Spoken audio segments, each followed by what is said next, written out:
uh, you know, if she gets married or has children, how could I vote for a man that I would tell her to avoid absolutely being in the fit of? Dr. Vibe, like I told you, people ask me my opinion of Donald Trump. Hey, I just repeat what Mitch McConnell said. He's a despicable human being. You know, Yeah. JD Yeah. Vance, he's America's Nazi. This is not me. That's his own allies who said that about him. So that tells you. Oh boy. Worse things have been said to him about people on the right than there have ever been said about him by people on the left, and we should listen to them. I mean, Yes. that's part of it. The most disgusting part, I think, about the American election right now, since Trump has done what he's done to people's faith, particularly people on the right, in terms of how they believe in the truth of our elections and them being fair, is we're at a point where we probably should not be even announcing the results of different states Yeah. until we can announce them all, or at least a region. You know what I mean? Do it by regions and say, we're going to announce, okay, the East, do it by time zone. Eastern time zone, these are the results, right? Right. Central, Mountain Pacific. We should do something like that, because I think when people see these things coming in, what? Okay, when people see these things coming in, they're just kind of like, oh, well, it looks like he's leaning. He's got this percentage of, like, I think it's irresponsible. Right now, I'm watching MSNBC on my phone, and they have the popular vote up, and it's like, what's the point when you only have 1 million on 1.8 million for her, 1.9 million for him in popular vote, and we know that there's going to be over 160 million people. Why are we having That's this the thing. conversation? We've talked about this from the very beginning, in the fact that they always want to be the first. It doesn't matter if they're right. It doesn't matter what the factors are behind it. Everybody has to be the first. And you'll hear several times on these platforms, they're going to say, we are the first to announce. You're going to hear it. All right. Thank you. Let us all breathe so Dr. Tachi can finally get in. Hello, Dr. Good afternoon. No, it's evening. Good evening. Well, at least in our part of the world. Yeah, and this in some on other East Coast. people's it's evening, but go ahead. Yes, and for Lala, I think it's evening for you now too, right? Or about to be morning. It should be early morning. It's close to midnight. Okay, there we go. I forgot we had a time change. So, hello everyone. Network duty calls. So I was trying to make sure everything was straight there before I came on. So this is interesting. To Lala's point, I think we have to keep this in mind, that every network is still run as a business. Right. And they all have the need to be first, because he or she who is first, usually it's he or she that gets the advertising dollars. So remember, this is a game of advertising dollars. This is a game of business. It has little to nothing to do with the election. Why do you think there is? All we have to do is look at the outshoots of what's happening from major networks, from cable networks, from streaming, and who they have for special election coverage. So even though the networks themselves, for example, are covering it, right? They've got either a cable news station where they've got extended coverage. They've got streaming where they've got extended coverage. Everybody is also on YouTube, so it's separate coverage. So they're trying to cover all bases. Now, I'm not saying this is a bad thing. No, not at all. I think this is the best time in the history of media for people to be informed. It's also the best time for people to be deceived. So you have to be very cautious and careful when it comes to that. So let's remember that this is also a business game, and there is a rush to be first. As Aisha said, does it make any sense to go ahead and do the popular vote when we know there's going to be so many more that are coming in? No, it doesn't. And there's so many things that go into that. And there's something else that I said earlier. I did a live earlier, and I called it like a special edition of Mediascope, just on Instagram. And the whole premise behind it was protecting your peace. So despite the fact that all of this election coverage is happening, there's protect you, because none of them are going to be there to pick up the pieces when you fall apart because of XYZ. So protect your peace. For those people, of course, we want you to watch us, but if it's just too much and causes too much anxiety, do something else. Do something that you love to do. Pay attention to what's happening, because my thing is, you need to pay attention just enough so you know when to run.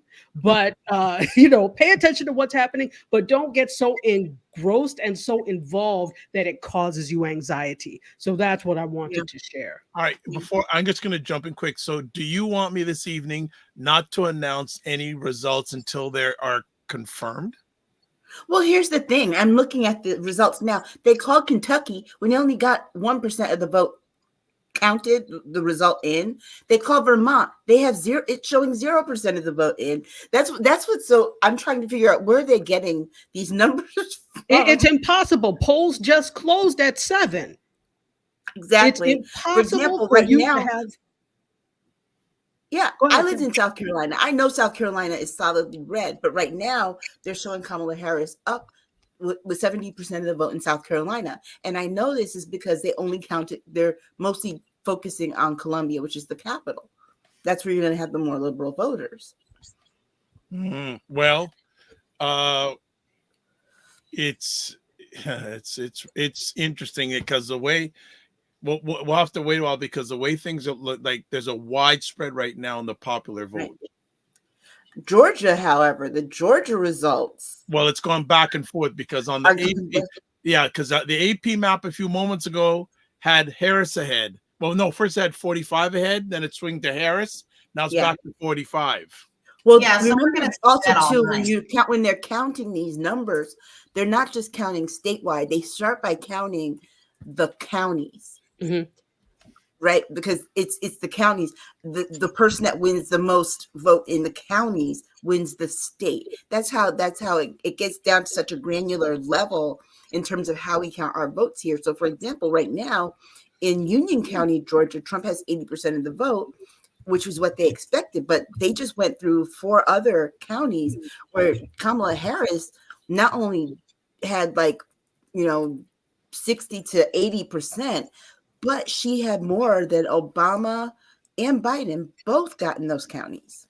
All right, so just a quick comment, catch up here. Mina on Cam says 45 did it already. I want Harris to win. Cinema Canella says, "Oh wow, you guys are live." Yes, and she goes, "What a surprise! Good, and happy to tune in. Great stuff."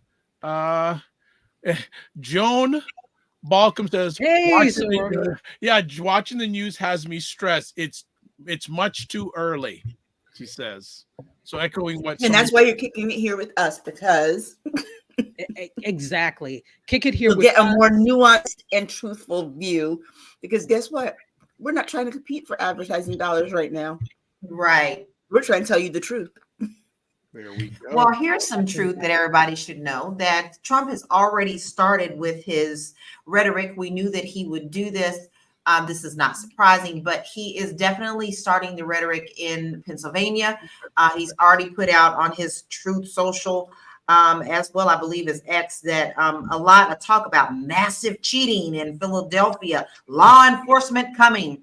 Well, let me tell you something else. Somebody else's law state, I don't know which one it was to put up. I think Questlove put this one up, where one of the states was like, he literally said, excuse my language, because I'm going to quote exactly what he said. He said, "Fuck around and find out if y'all come up here and mess with our vote." That was the Attorney General, I believe, of Pennsylvania. That was Philadelphia. That's why Trump is. That's why Trump's talking, right? Yeah, about law enforcement, because that was Philadelphia. That was the DA in Philadelphia. He said, "You can try this nonsense if you want to." Yes, exactly. And he honestly, was not playing. We're not doing that today. That is the way every single state should behave. Every single state. That should be their stance. F around and find out. Yep. He said, we have handguns, we have empty cells. Like, he didn't even censor it. He was serious. Absolutely. Just so you guys know, I have my church lady candy bag here to carry these through the night. I see the strawberry candies. That's for real church lady. For people that don't know, it's the strawberry candies, the peppermint, and the butterscotch. Okay, so Joan says, yes, Philly DA, clap emojis. Yeah, and I'm just reading here. from the AP site. Philly DA contests 45's claim of massive cheating in city. And also, judge blocks improper hand counted Pennsylvania polling place. This is happening on the, oh my gosh. And also 10 minutes ago, Pennsylvania, the officials deny 45's cheating claim. So obviously, why is he saying this? He must be afraid that he's Because he going to knows lose. he's going to lose. Yeah. He's been talking saying this ever specifically since about he them and started. North Carolina. Right, but he says He's- that all the time. So, but here's the yes. So again, he has an extreme external locus of control. Everything that goes wrong has nothing to do with him. It's all of you. In fact, he did this at the last rally. He said, "If I don't win, it's because you all did." So he's pointing the finger at everybody else but himself, not his what he supporters. doesn't know how It's to your do, fault. not that he is a despicable human being. The fact that it is other people's fault and problem if he does not get elected. And here's the thing, I can't even blame him, because if you know a bull is going to come in a china shop and wreck shop, that's your fault for letting the bull in. So we already know that this is how he's going to behave. At this point, let me join him. I will blame people. I will blame you all for that. How do you sit by and listen? And again, we already know the cult has allowed that to happen. But the fact that you can sit by and listen and in good conscience sit here and say, oh, well, they're cheating. We're in the United States of America, when has that ever been a thing? Let's be clear here. When has that ever been a thing that there has been such a lack of oversight? I can say a lot of things about damn America, but when it comes to oversight of things, they're on lock. That has never been a problem. And you know this has never been a problem, but you are so lost in whatever Kool-Aid he is feeding you that you think it's a problem here. That's problematic for us. If we have those types of people in this country, that's extremely problematic in my opinion. Well, it I agree. goes back to that thing that was said, Brother Van Jones, and I mean, I'm not a fan of Van Jones, to be quite honest, but Van Jones had put it very well in saying Kamala has to be flawless while he gets to be classless and lawless, because that blame that he does, he even did it to the Jewish community, literally telling them that if he doesn't win, it's their fault. I mean, the guy is basically fake news and old news and just hate and fear. And that's why, like, if you know you're going to win and you're so confident, you wouldn't need to do such things. It has been said, but as you just said so well, Dr. Tashi, how to explain that so many adults are falling for this? And it speaks very much to what I always talk about, the dumbing down of America. I call it I shouldn't just blame The Simpsons as a TV show, or shows like Bachelor or Jersey Shore, because I mean, we've watched Simpsons, but the problem is that some people literally will identify with such, and Trump becomes a megaphone of the inner racism, but especially of the inner ignorance, the inner distrust of institutions, unless it's the guy who wins. Just as Trump. I mean, Trump did not contest the fact that he won the 2016 election. How come he didn't talk about fraud then? Because he won. Well, he did. Well, remember, he did. And technically he didn't. He did say, if I lose, it's because there was cheating. He just happened not to lose. But this is the part that kills me. They want it both ways. You cannot have it both ways where it's fraud because he lost, but all of your House members that you all selected to get control of the House won.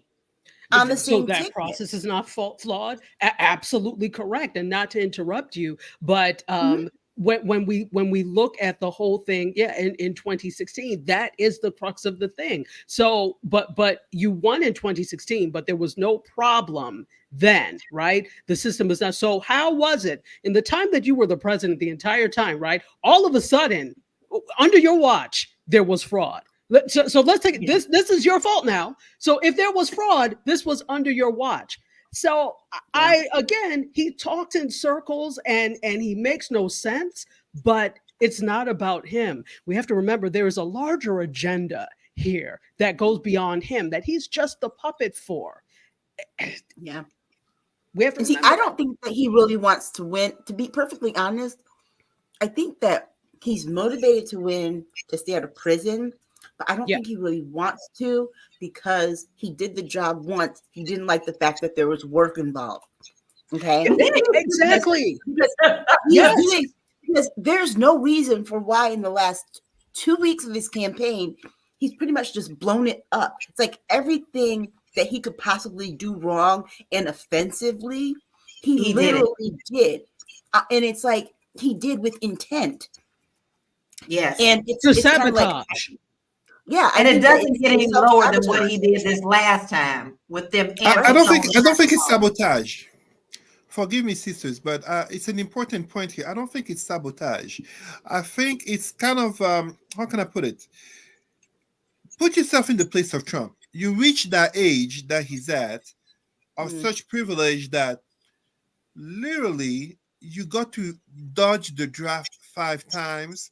You got millions of dollars in inheritance when you became an adult. You literally always had the easy way out. He has a lack of consideration of intent and impact just as of consequences. But further to that, so that's the psychological part, but the political part is that he basically gets to set up the MAGA movement after him. So, I mean, because he doesn't care about losing per se if he can cheat. No, this is the same man who doesn't care about women's consent if he can grab them by, you know what I mean? So when you have that kind of mindset, he doesn't care about rules and regulations if he can literally screw over the tenants in terms of renting. You see that typical, he doesn't function, and I'm not trying to psychoanalyze Trump, but he has 40 plus years of exposing himself in the public scene with misbehaviors that keep going on unchecked. Why would he stop? Why would he stop at 78? Absolutely. And you know what? You're 100% correct, Cesar. And these are misbehaviors that we who are New Yorkers knew from the beginning. And I keep saying, we tried to tell you all. We tried to tell you, and nobody was listening when we were talking and saying things. I think part of the big thing is, too, there is an aspect of celebrity to him that people gravitate toward. Let's remember he created this whole, you're absolutely right. He created this whole world and this whole persona. And often we have these parasocial relationships with characters on television, and we can't see them as anything other than they are. They may be despicable, dastardly individuals, but because of that celebrity, it shields them almost from our reality. No, not mine, but some people's reality. I can't tell you how many times I've heard, well, I really liked The Apprentice. I've heard this from like 4 or 5 people. And so I'm like, so you think that this diabolical subhuman is the same person that was on The Apprentice or that we saw in The Apprentice? No, that was a persona for television that we saw, not the real individual. Now we're seeing the real individual and what they're capable of. So a lot of people are swept up in the celebrity and the fact that they think it's that proximity to celebrity. Somehow you think that if you are living in the sticks of West Virginia, now you're going to be rich too. What you don't know is he doesn't give a damn about anybody else but himself. I don't know how to wake people up. Well, see, this area of the country, we already knew about him, right? Everybody else's introduction to him was through TV and through Lifestyles of Rich and Famous, through Home Alone, through The Apprentice. But we knew the things on the ground level here because you're talking about pre-social media, pre-internet, when the local papers in the tri-state area, especially on the ground, were covering the dastardly deeds of this man. But the larger population of the country wasn't getting it because it was local media.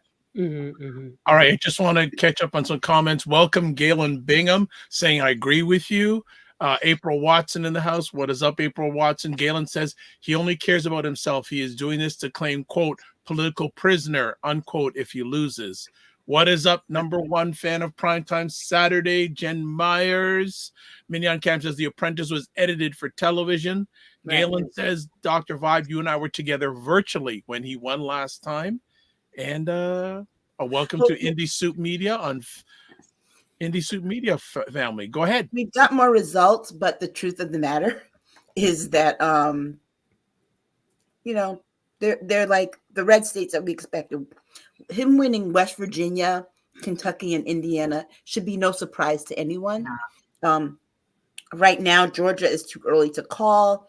It looks like he's ahead, but those predominantly blue counties have not been, the vote has not been called in those to give the boost because people are literally still waiting to vote. Because remember, this is the other thing that will make the vote take longer in some places is that if you are in line when the time comes to close the polls, by law, they have to let you vote. So even though the polls just closed in Georgia, there are still people waiting in line to vote.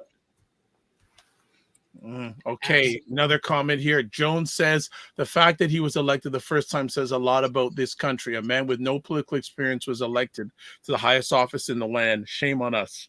Yeah, and just so Yeah, you know, I totally agree. The West Virginia Senate seat that was held by Manchin now flipped red. There you go. But we expected that because West Virginia was red, is a red state anyway. Joe Manchin won by stabbing Democrats in the back at every turn. Okay. Well, it's so hopefully we'll pick up one with Colin Alred out of Texas. Yeah, he's been working really hard. Yeah, man, he has been. And there's also Mark Morrison is too early to call. I mean, Mark Robinson is too early to call, but that's not looking good. In North Carolina. To speak to Jones' point, I think the fact now that there's even this back and forth with it, I'm looking at people real side eye. I have to tell you that this is not the presidential race where it's like, oh well, whatever you do doesn't it matters, and if you vote on that side, I now see what you believe. You could tell me it's for any number of reasons. You could tell me the economy. You can tell me security, bullocks. You could tell me any of it, and it's completely rubbish. This shows me how you feel about people like me. Point blank. Yeah. Unfollow me now. Unfollow me now because you are not welcome on my platforms. If you're voting that way, it's not even a question of being on that side or that's your party. That's not what I'm talking about. The fact that you took your raggedy, gnarled hands to vote for somebody who is anti-me says all I need to see. That's all I need to see about You know, you. I'm glad you brought that up because just tonight, a really good friend of mine who's a realtor, she has been speaking her truth. She's a white woman and she voted for Harris, and she voted on other things and she's been talking about it. Now, mind you, she's a realtor. Can I tell you the other people in our realtor circle who are slamming her? She has been called the C word, the one I just don't even use that word. That one gets me more than anything. She's been called the B word. She's been called a hypocrite. She's been all because she is supporting Harris.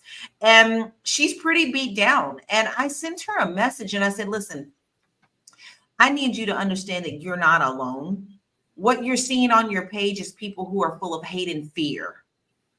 You still need to shine your light because as long as you're shining your light, other people can see your beacon. You're not alone. And don't you know that girl texted me back and was like, oh my God, you're the only person that has even bothered to reach out and tell me this.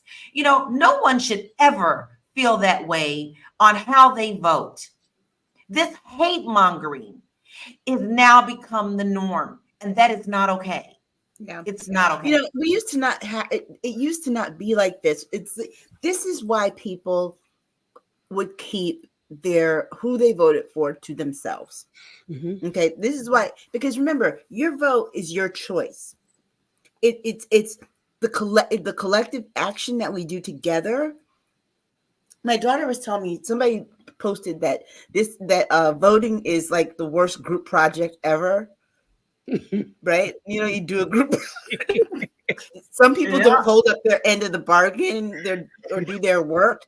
But the bottom line is this: is that it used to be very private because of the consequences for people, particularly our people. The consequences for our people: losing jobs, being killed, losing your home. And we know these stories where, when Black people could get the right to vote, particularly in the South, you had their bosses saying, well, if you vote, you're going to lose your job. If you try to register to vote, you lose your job. And if you don't vote the way that I want you to, you can lose your job. You can lose your home. They would do things like try to take people's children away. So these have been things that I think for us, we're used to dealing with. As and seeing white women now face some of the things that we're used to dealing with as a struggle, they're having to understand it. It's like, for us, it's kind of like water off the back. It's like we deal with this all the time. This level of hatred and vitriol that we get for speaking our mind publicly, we've been getting it since social media has existed, and we have been speaking our minds. And I think that what people are going to see at the outcome of this election, whether she wins or not, is a masterclass in having grace under pressure, and what she's going to carry through for 4 years is grace under pressure, because she's going to face a level of scrutiny, a level of vitriol that even Barack Obama didn't get. We're going to see what Michelle Obama got that we didn't see in the public sphere the same way, because she wasn't the principal. Okay, We're just going want to to see catch that up. on a different level. Just want to interrupt for a second. Galen says the first 45 election can be attributed to, quote, hoping he would rise to the office, unquote. Now everyone knows what he stands for. And Galen also says, quote, crowdsourcing, unquote, gone wrong. Exactly. Oh, and I just want to say, screw Randy Jackson, Michael's brother, for his MAGA hat that he's wearing today, taking pictures. What? Forget them. Listen, forget them. This is why, again, y'all are uninvited to the cookout. Listen, exactly. Cesar, were you going to say something? I'm sorry. Oh, okay. I want to. What was the point you just made, Aisha? There was something I wanted to say about her grace and the grace that she's going to have, and the way that she's going to be treated if she wins. Absolutely. There is, first of all, we're always expected to have grace. Other people can be graceless heathens, but we must always exhibit grace, turn the other cheekedness, and all the other things that they ascribe to keep us under control. So she's going to have grace. That goes without saying. But I also think this too. There is a level of cover that she will have because of who she is affiliated with. One thing with Barack Obama, I mean, as wonderful as he was not really affiliated with too many groups outside of what he did. Kamala Harris not only has Alpha Kappa Alpha, but she's got the strength of the D9 behind her. She's got, I think, the National Council of Negro Women. So she's got this cover. And I'm not saying that's everything, but one thing D9 does not do is we don't play about other D9. We will cover you as long as you're doing right. We will cover you. So I think there's this level of connectedness to community, even though he was a community organizer, there's a different level of connectedness to community that she has that he does not have, if that makes any sense. But HBCU alum don't play the same way either. Exactly. She's an HBCU alum. That's something that Barack Obama was not. So listen, all the 105 HBCUs on the whole, they're like, look now, we don't play with our own. So she's got D9. She's got the HBC. In fact, they're at Howard University tonight. So there is a coveredness. That's not a word, but I'm making one. There is a coveredness. I like it. T-shirt. Yes, there we go. There is a coveredness. Oh, there's some HU alum in the HU. You know, Joan is my My source. spirituality. So I think she will have that, and then it's like going back to all of these things, the realtor that you notice, it makes me think of, if you think of things biblically, right? And not comparing her to Jesus, but Jesus' own crucified him. So the thing is that the lesson there is that there will always be, despite the people who, even the ones who look and are like you, who are supposed to be in your corner, even if they're not, there is a level of cover that you will have if you're on the side of right. And I really believe that. I mean, I have to believe it, but I also honestly do believe that. The other side, Mr. Him, does not have that cover. He doesn't have allies. Despite what it looks like, this man has no allies. And the thing is, he knows it. Do you know how absolutely terrifying it is to know you have no allies, to realize that you are just a pawn in the game? I mean, and the thing is, we think he's dumb. He is dumb, but he realizes that he doesn't have any friends. He knows this. If you get in, they're going to be done with you. They see that you have no friends, you have no allies. So that is a markedly different experience from Kamala Harris.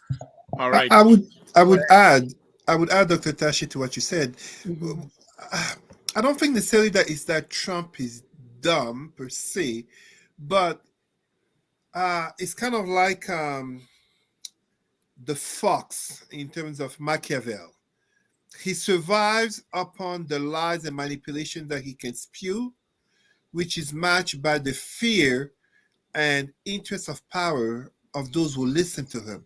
And as such, he may not have allies, but he has this disgruntled base called MAGA, arguably 25 to 30% of Republican votes, if not of total votes in the nation. That's what gives him strength. That hate, fear, but also lies and outright ignorance. I mean, I've said it before. I really wonder what men such as Ronald Reagan, who was not a friend of Black people, but also Nixon. So you see, arguably the last two great Republican presidents, even Bush father, are in the prime where they could have possibly thought of a Donald Trump. I think it would have been unimaginable for them that this is what the party has turned into. And as such, we see Republicans turning, like kind of Liz Cheney, country over party. So this man, no, he doesn't have allies, but do you need allies if you're able to get to the that he's at with the power and influence that he has, along people willing to vote for you to be back in power? We have to look at Donald Trump. I mean, I really think he will be a case study for many years to come. In terms of the psychology of how an empire goes down. It's always from within, and Trump is the cancer. Every empire goes down, but Trump is the cancer that will speed, whether he wins or loses, that will speed the downfall of America. Because he has already done such a good job in the distrust of elections, which is distrust of democracy and of institutions. No other president has done that before. Before I go But on, the one thing that he needs to be a master class to study in is incompetence, gross incompetence at the top of our government. That just Joan has 3 triangles. I guess she's pointing upwards to crowdsourcing gone wrong. No, she's my soror. She's a Delta. All right. Okay. All right. Wilkie, a relative of someone we know very well, says HU. And you then, know? Yeah, and Galen, and well, HU is also my dad's graduating university. Yes. My sister So too. there you go. So Galen now is on Facebook, leaving LinkedIn, and says he may be nervous, but he's built a quote Frankenstein unquote. He built a Frankenstein, unquote, he may no longer be able to control. Mm-hmm.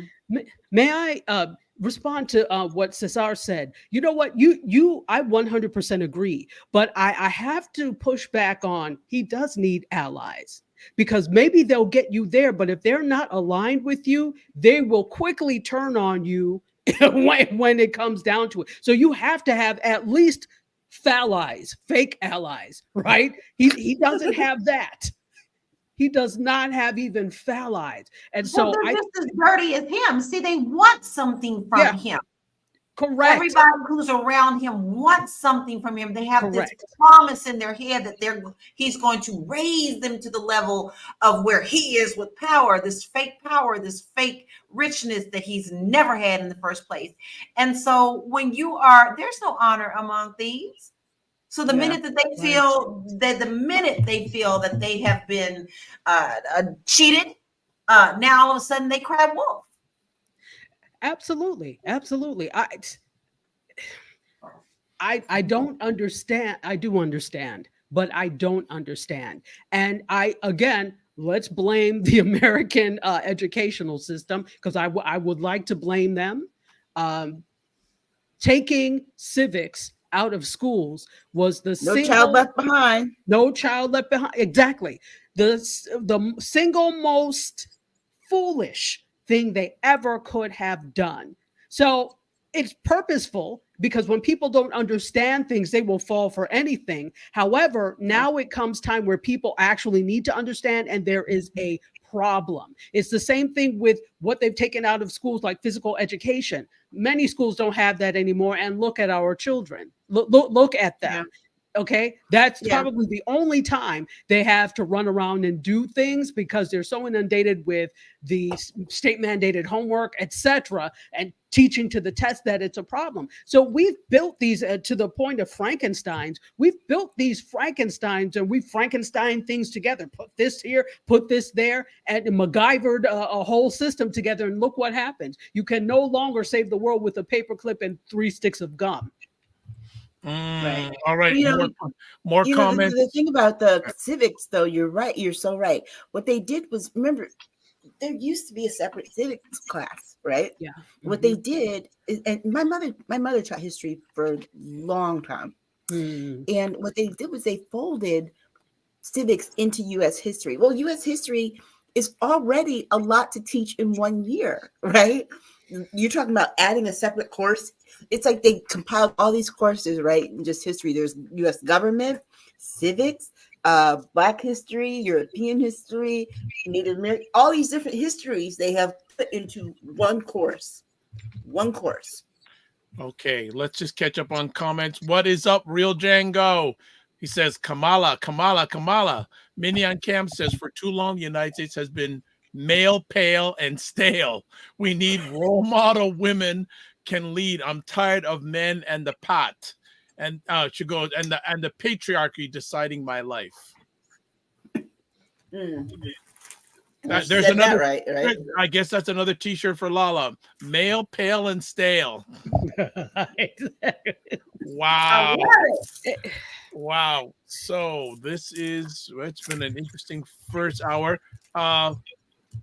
Galen asks, who would possibly be willing to join a 45 cabinet? There's lots of people. Be willing to join? Yeah. Elon Musk. Oh, he's already in. That's the only reason he's out there jumping and looking stupid. He doesn't. Robert Kennedy.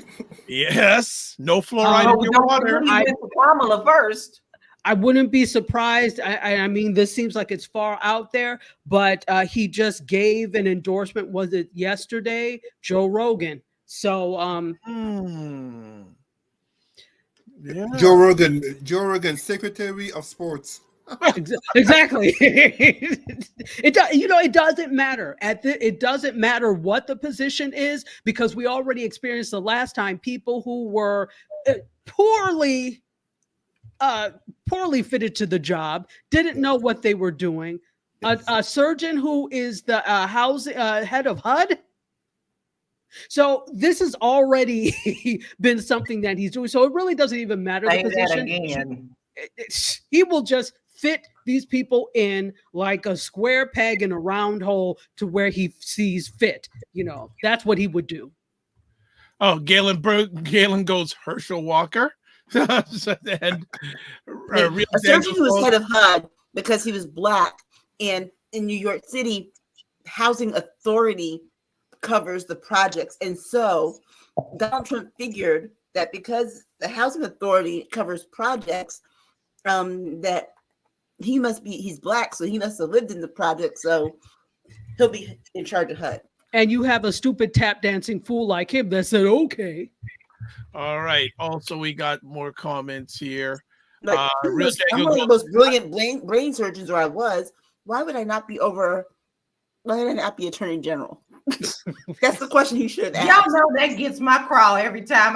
Every day I would get up. I and I pioneered, was so but I mad. pioneered a brain surgery. You sure HUD is the right place for me? Well, he claims that he was in the right place because he grew up in the ghetto. All right. Real Django says Aisha, Aisha, Aisha, la, la, la, tachi, tachi, tachi, vibe, vibe, vibe. We love it.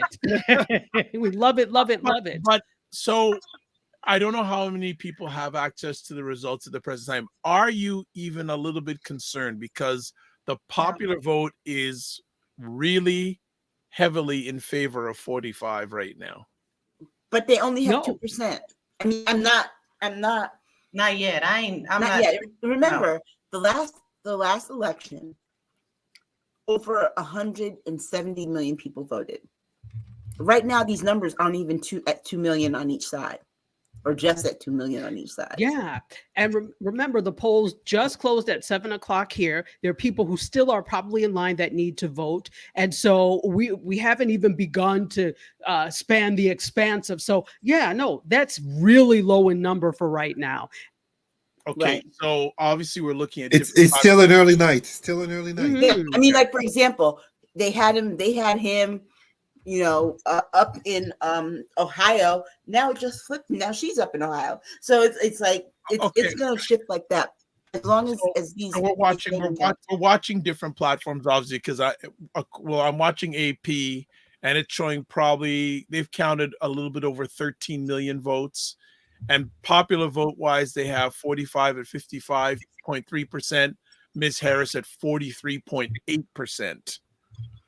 Oh, that's Right, good. but remember, It's gonna go down. 76 It's gonna million go people down. voted in the early voting, Yeah. and the majority of those had not been counted. And don't forget, contrarily to 2020, when Trump was all against mail-in votes, the Republicans have been pushing it. So it wouldn't be a surprise that there is a surge of Republican votes in terms of mail-in votes, so being counted first. But you end up having a day like this, and also depending on voting places and the weather, like good weather, more people showing up to vote in person, which kind of as 4 years ago, Trump claiming that he won early in the night, but as more results came in, his numbers started to drop while those of Biden started to climb slowly and surely. And that's really what it is. Okay. Yeah, it's way too early to really, again, they haven't counted everything from, although what are we looking at in terms of electoral votes? Anything Well, yet? Okay, so She's got 3, and he's got 9, but that's because those were reliably red states Red states, yeah. and reliably blue states. The other ones are too close to call. I'm okay. looking at 270towin.com at their map. Okay, well, I'm looking at AP.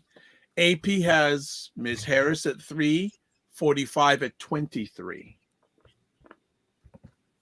For AP. So what are those states? Again, if we're looking at these reliably red states, so we're talking about from Indiana, North West Carolina Virginia, on down.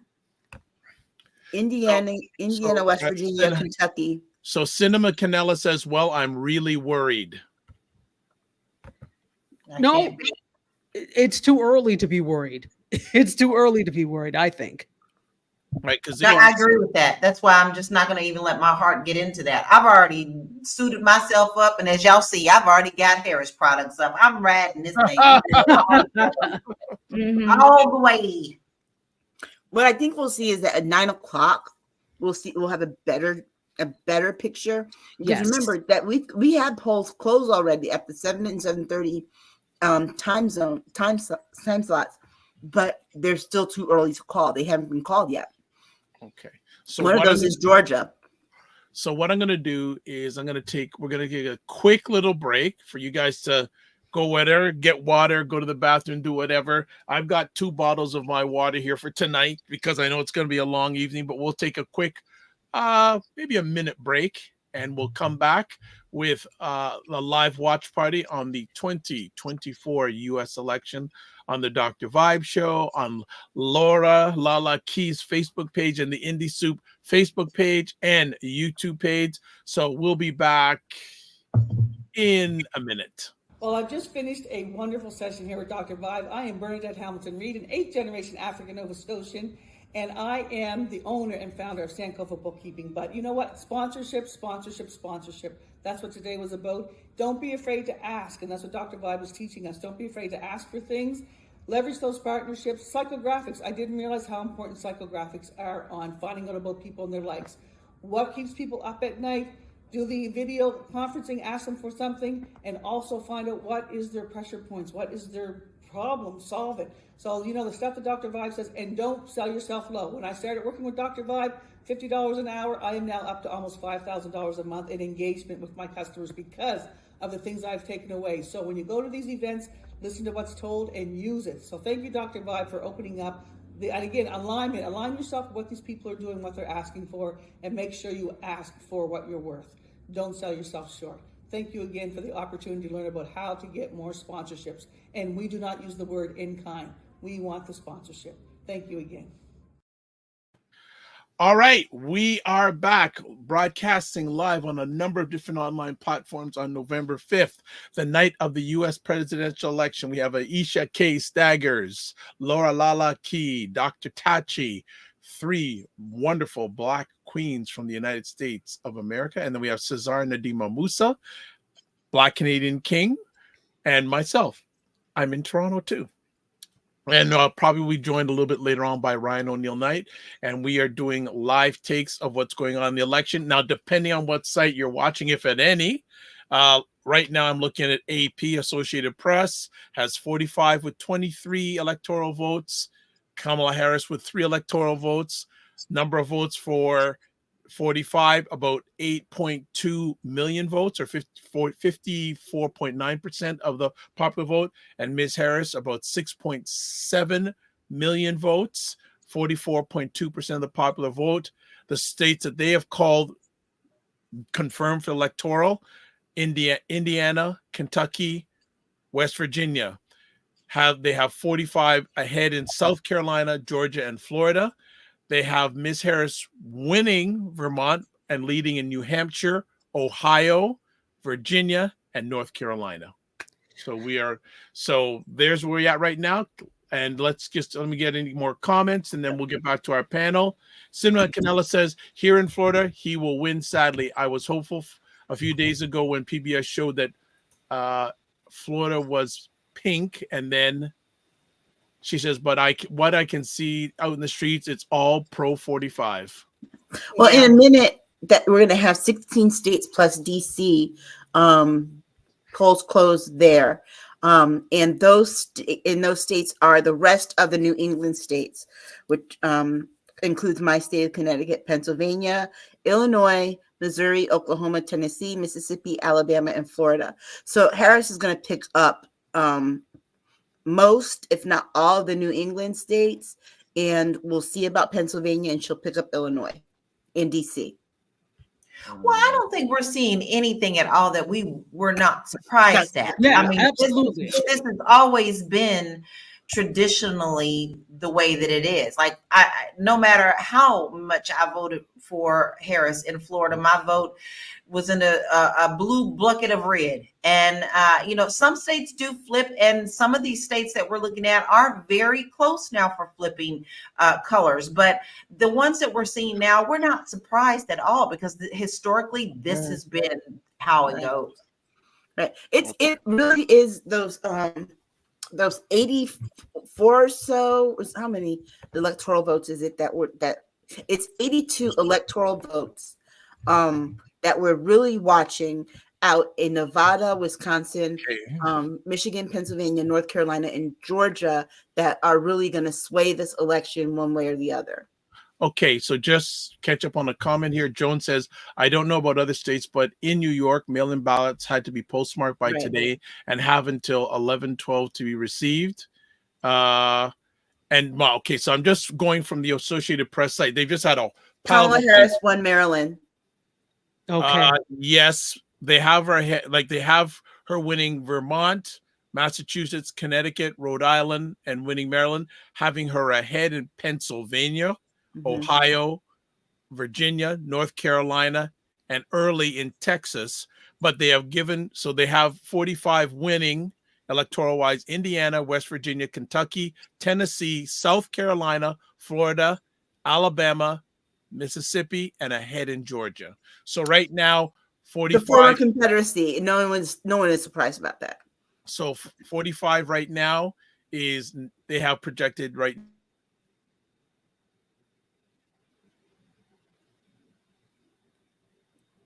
Did we freeze? I think Dr. Vibe Dr. froze. Vibe did. Yeah, No, so 45 they have projected right now is 95 electoral. Ms. Harris 35, and him having 53% of the popular vote compared to Ms. Harris 45.6. So that's where we're at right now. Yeah. So And this is where we were like in 2022 with Joe Biden. Absolutely. I have that she won DC. Yeah. Don't have that here with the AP, but again, we're going from all different sources. Yeah.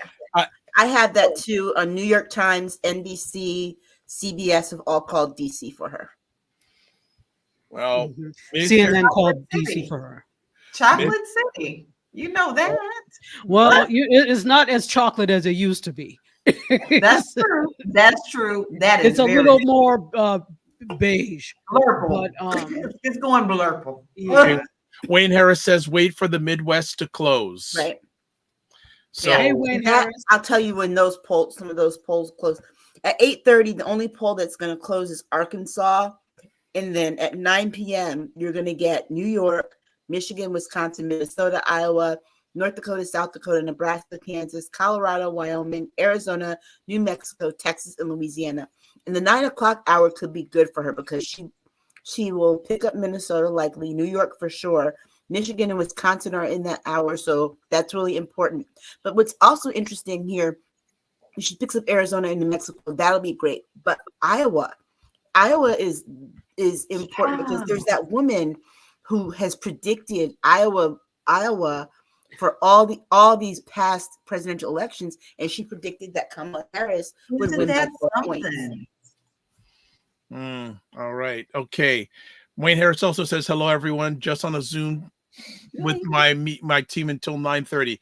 Hey, you've got Wayne. Okay, so Wayne, if you're on a Zoom till 9:30, if we're still live at 9:30, message me. And speaking of which, another man has joined. Hey, Ryan. Ryan Knight. What is going on, brother? Good to see everyone. Good to see everyone. I'm going to be kind of in and out as the night progresses. I am heading to an in-person watch party that's happening in Scarborough. So when I get there, I'll pop back in so I can show you what people are chatting about. That's awesome. So this is how much of impact this election is having. So here in the Greater Toronto area, people are having watch parties. Wow. I love it. Absolutely. I submit that you all also have to care because this affects you very, very much, particularly. I mean, worldwide, yes, but when we look at North America, North Americans have to care. If you are Mexican, if you are Central American, if you are Canadian, you have to care and hope that it goes the right way because it will not bode well for you if it does not. Yeah, well, but watching in Ottawa, man, people are watching in Ottawa, the watch parties. And when I say people, including the politicians, they're nervous. They're nervous because they know. Wayne Harris says, "Copy that." So we may see him at 9:30 if we're still around. Aisha says 45-1 Florida is expected. So AP is also saying that. Fitness IQ Cam says evening everyone. And Wayne Harris says 80% of Canadian exports go to the U.S. So if tariffs are hit, that's going to really have a hit on the Canadian economy. Well, that's the big thing, right? Because China is the target right now, but you already tried to blow up NAFTA, and it turned into something that wasn't totally terrible, I don't think, for Canada. But if the agenda is for the U.S. to start charging and taxing people that are bringing things into the U.S., Canada has a target on our back to increase or adjust this free trade that we currently have. So we definitely, like Dr. Tachi said, have to be invested in what's going on down south.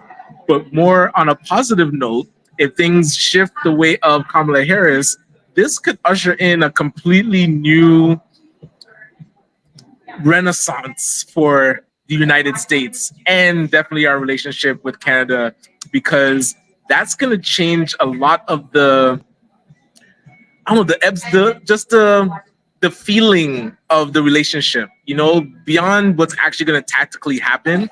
Just the feeling between the two countries, I think, is going to, like, right now it's a decision between chaos and empathy. And it's wild how many people are fine with chaos. Like, it's been nothing but chaos since 2016. And there's at least 75 million Americans that are okay with chaos. That, to me, is what is really mind-blowing. That's frightening. Yes. Yes. And you know what the whole thing is? They think, well, it doesn't affect me. So all of these things that have come out in terms of what he has said is like, oh, it's not my group. It's not my. So the chaos is not mine. When the chaos comes to your front door, now it's a problem. Now it's a problem because you're a floating river of garbage or now it's a problem. Now, and I'm not saying that to be rude about this, but for too long, too many groups have turned a blind eye to all of that chaos because it wasn't at their front door. So now he brought it to your front door and dropped it like a bag of garbage. Now what? Yeah. That was such a wake-up call, I believe, for all of us. I never will forget how close the last election was, and just turning to my husband and saying, wow, we were lulled into this sleep that America was better than what we actually are seeing now. You now have to start side-eyeing who you're looking at. I have actually decided I've had to put people in different pockets now. Like, I have to be very careful what I say to you, because just like you said, Dr. Tachi, if you're voting against someone that you claim that you love, then I have a problem with you. Why would I stand up and fight for someone who wouldn't do so for me? You don't love me. You love you. That's the thing. They don't love you. They love them. That's you love them. They love them. Little old me and my little open heart. I got one of them hearts that's like, everybody's good. No. Go ahead, Cesar. Allow me the question. And of course, you are the ones who are in the United States. You are notably women. You are a Black woman. Do you see this election result truly leading to the end of splitting relationships, just as splitting loyalties, even among family and friends? Yes. Like, basically irreconcilable, that truly and honestly, how can I stand by you, or how can we be friends when you've had 8 years or 9 years of seeing this guy and you still voted for him? My logic, kind of like what I said earlier, is to what extent can I say that I love my daughter and I would be here saying vote for this rapist? Forget insurrectionist. As a Black man, how can I justify voting for a man that if I did what he did, I would be dead? I would be dead on January 6th. By January 20th, I wouldn't be alive 4 years later. Yes. I think for us, though, I think what you see in the media, we hear about the families falling apart and the friendships and all that stuff.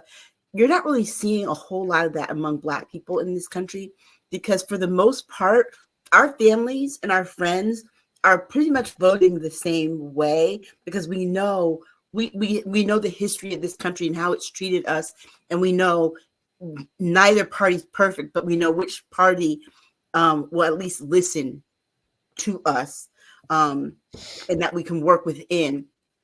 I think what you see, like, for example, I don't know very many Black people who are nervous about having family Thanksgiving this year. But ever since Trump, I know a lot of white people, or I see a lot of white people are like, oh God, I can't go this. But then they're like, well, I can't turn my back because that's my uncle. Well, I got toxic relatives I don't talk to. Right. I have no problem doing it. I think that's a cultural thing. We have no problem cutting people off that are not good for us when we get the point that they're not good for us. On the other side, they make excuses for it. There are a lot of women here, a lot of white women who are going to vote for Harris, even though their husbands are going to vote for Trump. And I wonder, how can you be married to that person? How can you lay next to that person every night, knowing what he really like holds this person, this rapist, to this high extent, this rapist who made sure that you can't get the health care you need, but here you are having to secretly vote for someone to vote your own best interest. And these marriages, these people, they expect their wives to vote for their best interest, but not their own. It's insane to me. And I don't really see that same difference among Black people here in the country. Now, the media would have you think otherwise, that there's this big, huge divide between Black women and Black men on Kamala Harris. But Kamala Harris has, 85% of the Black male vote? That's the fact that Trump got an extra 1% of the Black male vote when he lost percentage points the last time around than he did 2016. It's not a big deal. It's just a media story. And so I think that as Black people, Black women especially, we're not so worried about those friendships and those familial relationships. I think white women are. Okay. All right. Just want to catch up with comments. Wayne Harris says 45 is talking tariffs. Mignon Cam says all my business income is from the U.S. I already dislike filling out the U.S. tax form, the W8-BN, and whoever wins could change how I fill out that form. Aisha says Harris is eating into leads 45 had in red counties in Georgia in 2020. Wayne says chaos rewards the mediocrity of the existing majority. With the influx of illegal immigration, that number could change sooner. Thus, the concern of that said majority. And also says irreconcilable differences based on politics. Wow, it's real down there. Yeah. You know, here's the thing when it comes to it's very interesting when they talk about quote unquote illegal immigration, right? When they talk about these things, there are a couple of things there. And when they talk about illegal immigration, they're not talking about Canadians coming here and overstaying. It's very clear who they're talking about. Usually it's Mexicans and Central Americans that they're talking about. So the interesting thing is that they're coming, and many of them are taking on jobs, that Americans will not do. So if we look at the fruit growers and the people that pick the fruit, many of them are from Mexico and Central America, right? That come and do this. But who is giving them the jobs? Right, exactly. And now complaining because their fields are rotting. And usually the interesting thing is the people that are giving them the jobs tend to vote a particular way. Yep. Right. So you have a problem with illegal immigration, but these are the same individuals that you are hiring to do the. I can't with you all. The fact that you really do, you just really want to go to purgatory or hell. Is that it? Yeah. Is that it? But you're right, Dr. Tachi. It's like they don't want, they complain about illegal immigration and saying it's a campaign issue for them, but they want it because they can pay them less. Yes, exactly. It means, again, it's right in line, because that I could pay you less, which means more profit for me. Guess what? Josh Stein won North Carolina. So that's a good thing for Kamala Harris. The Democrat won governorship. Wow. Oh, he beat Mark Robinson bad too. Well, we already knew Mark Look, Robinson. he won 58.8%. Mark Well, that's- Robinson so far Mark- 37%. Mark Robinson, Cesar's boy. Cesar, Is that your friend? go ahead, Cesar. Come on, you got on mute on that one. The black Nazi. You know it's bad when you self-hate. You self-hatred as a black man is such. White people are offended. Like even them are like, whoa, this is not a joke. This is too deep. I mean, no, he's despicable, and but let's be honest, this is again that facet of what Trump brings to the table. Mhm. I don't think it's so much the self-hatred or the racism, but there is, Dr. Vab, remember when he referred to white women in what was leaked, he referred to white women as by the B word. Yeah. And that may have been the line too far for many white people who, to be quite honest, Mhm. have no issue with Trump's language because he's a white man himself. But coming from a black man, no. This guy honestly is he went too far. Like the ancestors will not welcome him when he dies. He's Well, already it's been like, okay, when excommunicated. you could talk bad about your family members, but not somebody else. Yeah. That's what it was. They'll call their women the B word all they want, but not that black man. Yeah. Don't you And dare. They'll he's call like him black man. he thought he was a little bit kind of like, this is like Django Part 2, when the slave forgets that he's still the slave and now he thinks he's truly at the table. We're talking about inviting people at the cookout. This guy table as an equal. But he got checked out. Look at everything that Trump does and say, and yet he's still there. Robinson thought he was a little bit too much. Yeah, Being he's told Uncle that he's as Ruckus. great as Martin Luther King. What a BS.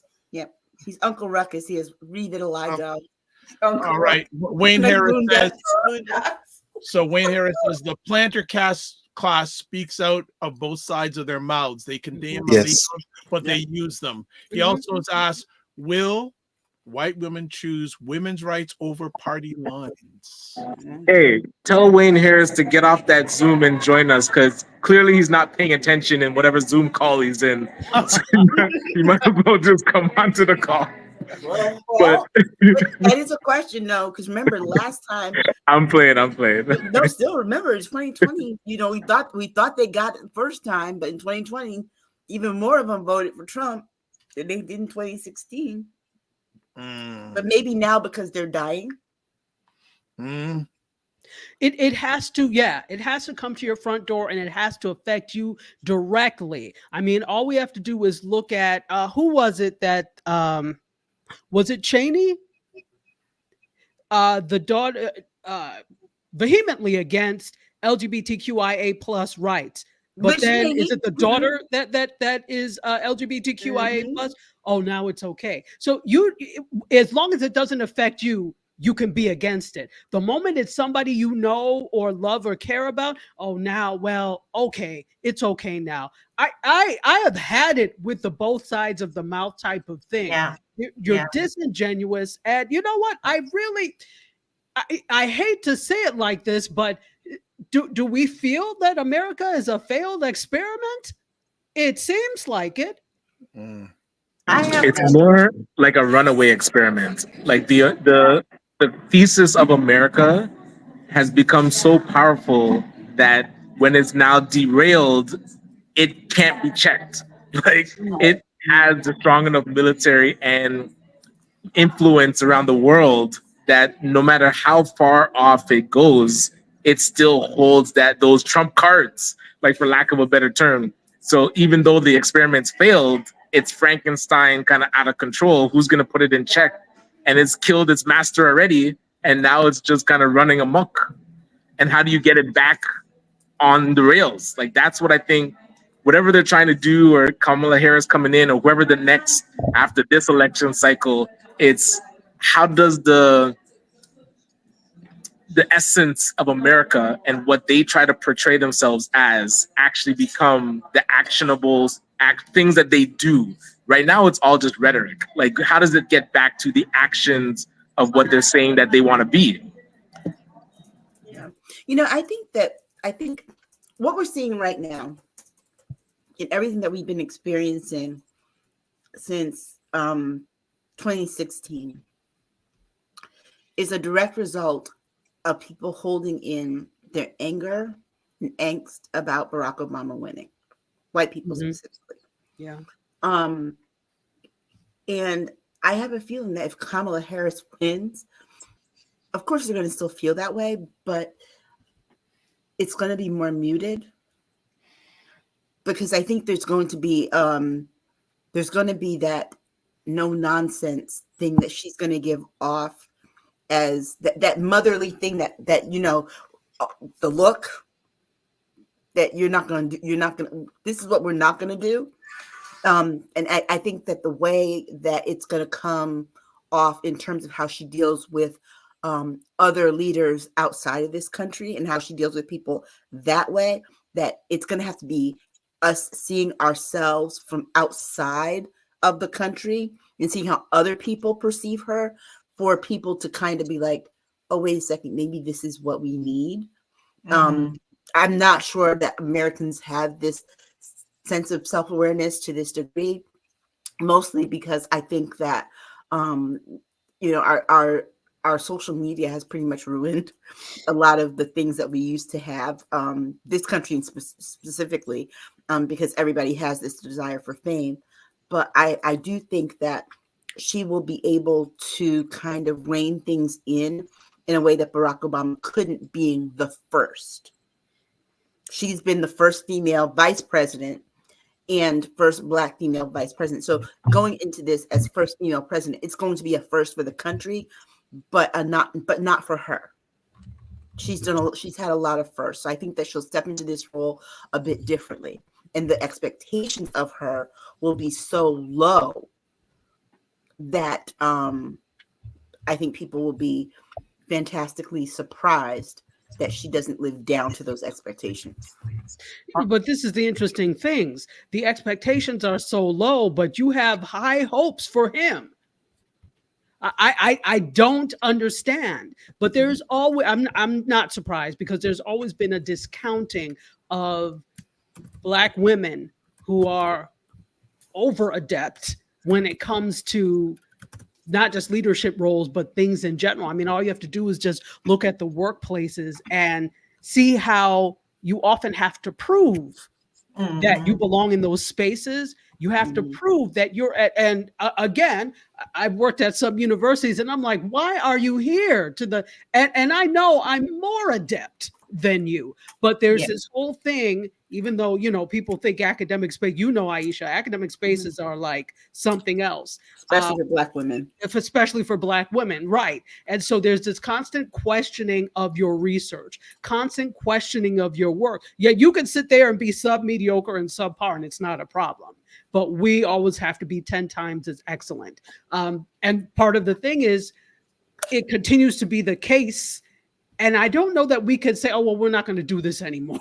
We're not going to keep proving. I don't know that we can say we're not going to do that. But part of the reason it continues is because we continue to prove ourselves and say, well, we belong here because.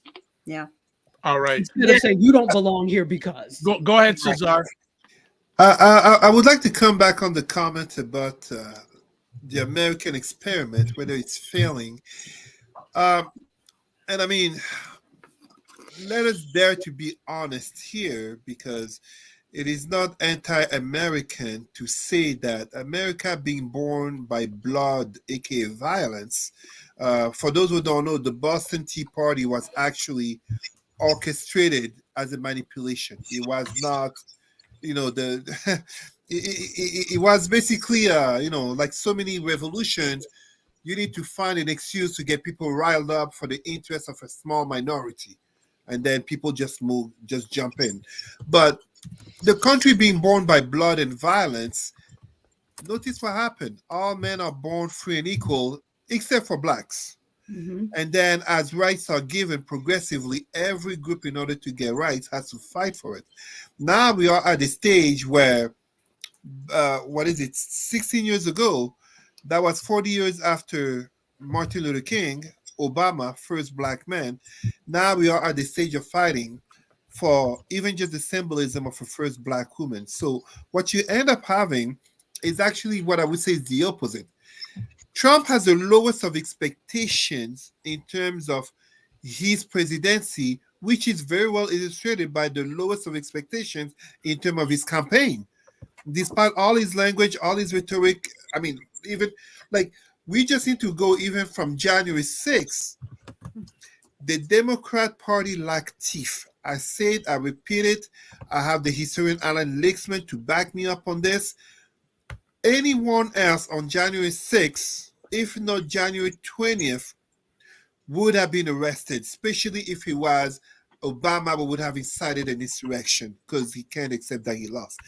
The Democrats are notably complicit to the fact that Trump, and of course, bringing up the charges against them in court 2 or 3 years after, thus making it look like it's political persecution. Meanwhile, for Kamala Harris, in the shortest span of 3 months, having to rise to the occasion and having the highest of expectations upon her, because first and foremost, beyond the history of being the first black woman, she is a woman first. In the patriarchal system, if you, a woman, dare to come sit at the table of men, you cannot be average.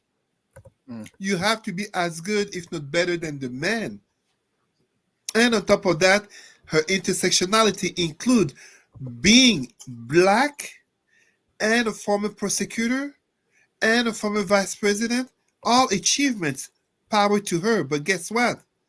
She basically ends up having to be flawless, having to overperform. Meanwhile, we got this orange man, despite his long history. Again, why would Ronald Reagan as Richard Nixon and Bush father, could they even have thought of such a man representing the party that they took to the presidency and they died being known as Republican president? I don't think so. I think he needs to create his own party called the MAGA party, because even in terms of Republicans, and I'm taking, for example, the Georgia lieutenant governor who basically sided with Harris. I'm taking Liz Cheney. I'm taking so many Republicans. Even like he's on another level, and as such, kind of in philosophy, the light only goes as far as the shadow. The shadow of Trump has been such over American politics and society that Kamala has to have that big of a light. And I mean, I hate associating the shadow with someone like Trump, as you are black people, you know what I mean? But philosophically, this is how serious it is. And I can only see, whether he wins or not, the years of Trump will be case studies in terms of the evolution and downfall of America. Okay. I want to catch up on comments. And Ryan Knight said in our chat he has to jump off, but he'll be back shortly because he wants to be back. He also told so Wayne Harris goes, shh, Ryan, don't tell people I'm on another Zoom. Wayne Harris, I'm gonna get to Wayne has a question. I get back to it. He just says Angela Ashbrooks won the Maryland Senate. Hello, Michelle Hayward. What's going on? Dr. Tachi says, hey, Michelle. And she goes, of course you're excited. Those Bisons. Real Dangle says, tiring SMH. It's a long night. So if you're tired now, go to bed now. All right. And Laura Lala says to Michelle, hey, girl, hey. Wayne has a question. Is there a bigger question? Was integration the wrong goal? Was closing our tables to sit at their best move for their culture? Go ahead. Before you go to that, the right to abortion passed in Florida. Oh, yes. I knew it was going to. It was going to. If you saw the amount of indoctrination we got in terms of ads, etc., every 5 minutes. Every 5 minutes. And text messages every 1 minute. Exactly. Even on something like YouTube. So I'm not always watching regular linear TV. I'm on YouTube. They're there, and you cannot skip them. Wow, that is interesting. That is interesting. I don't think Ron DeSantis approves. Oh, you know he doesn't. You know he's pissed. Oh, you know Wow. what? That's a big platform. The for him. Clantis. Gosh. The Satan. Yeah, when I'm in Melbourne, that's all you see is out there. Thank you, DeSantis. Thank you for DeSantis. And all I see is Satan. So, and But see, here's the the thing funny is, thing, right? At 59% in, they need 60% to pass this Amendment 3 to legalize marijuana. Now, mind you, there are more people that say yes at 59% in, but they called it for no. That's the part I don't get. Yeah. When they only need 60% to pass it. Wow. yeah, So Michelle Hayward says, no, not text messages every 5 minutes. Oh gosh. Wow. listen, That is interesting. That really, wow. That is a very interesting swerve and turn. Vote for 45, but over to prolong the abortion window. Yeah. That is interesting. I think one of the things I also want to ask you all is that are people realizing when they vote the impact it will have with the future of the Supreme Court? No, I I don't think- think they're more aware now than they were Mhm. before. yeah. right, but I don't think that is the average American's. Oh, the Supreme Court. It's not. I Right. don't think that is top of mind. Right. Again, we are very linear in our thinking, Yeah. and we cannot draw conclusion. I don't know what happened in school. Yes, I do, but we don't know how to draw conclusions from things. Yeah. So So I think what confuses people about the Supreme, not to interrupt you, but I think No, that what confuses people about the Supreme Court is that because we have so many courts before you get to the Supreme Court, that right, the Supreme Court, they get to pick and choose the cases that they'll take. They only take certain cases that are going to set precedent, that have mostly a constitutional impact, okay, or something with the Constitution. So these other things that lower courts make rulings on affect people's lives more directly, instantaneously than the Supreme Court things do. Because the thing is that before these cases even get to the Supreme Court, they've been challenged in the lower courts back and forth. And so by the time that I think people more likely, when people think of court, they think of the courts that they see, the things that they're impacted by: traffic court, small claims court, civil court, the local courts, before they think of the Supreme Court. Got it. Can I go back to Wayne's question Mhm. about the segregate or integration? And it's interesting because my professor at Howard, Dr. Richard Wright, said there's no such thing as integration, it's desegregation. So, because you're never really fully, quote, integrated, and that has been shown. To that question, what was that to your question? Was that the wrong thing? In a sense, I think it was inevitable because it was almost forced.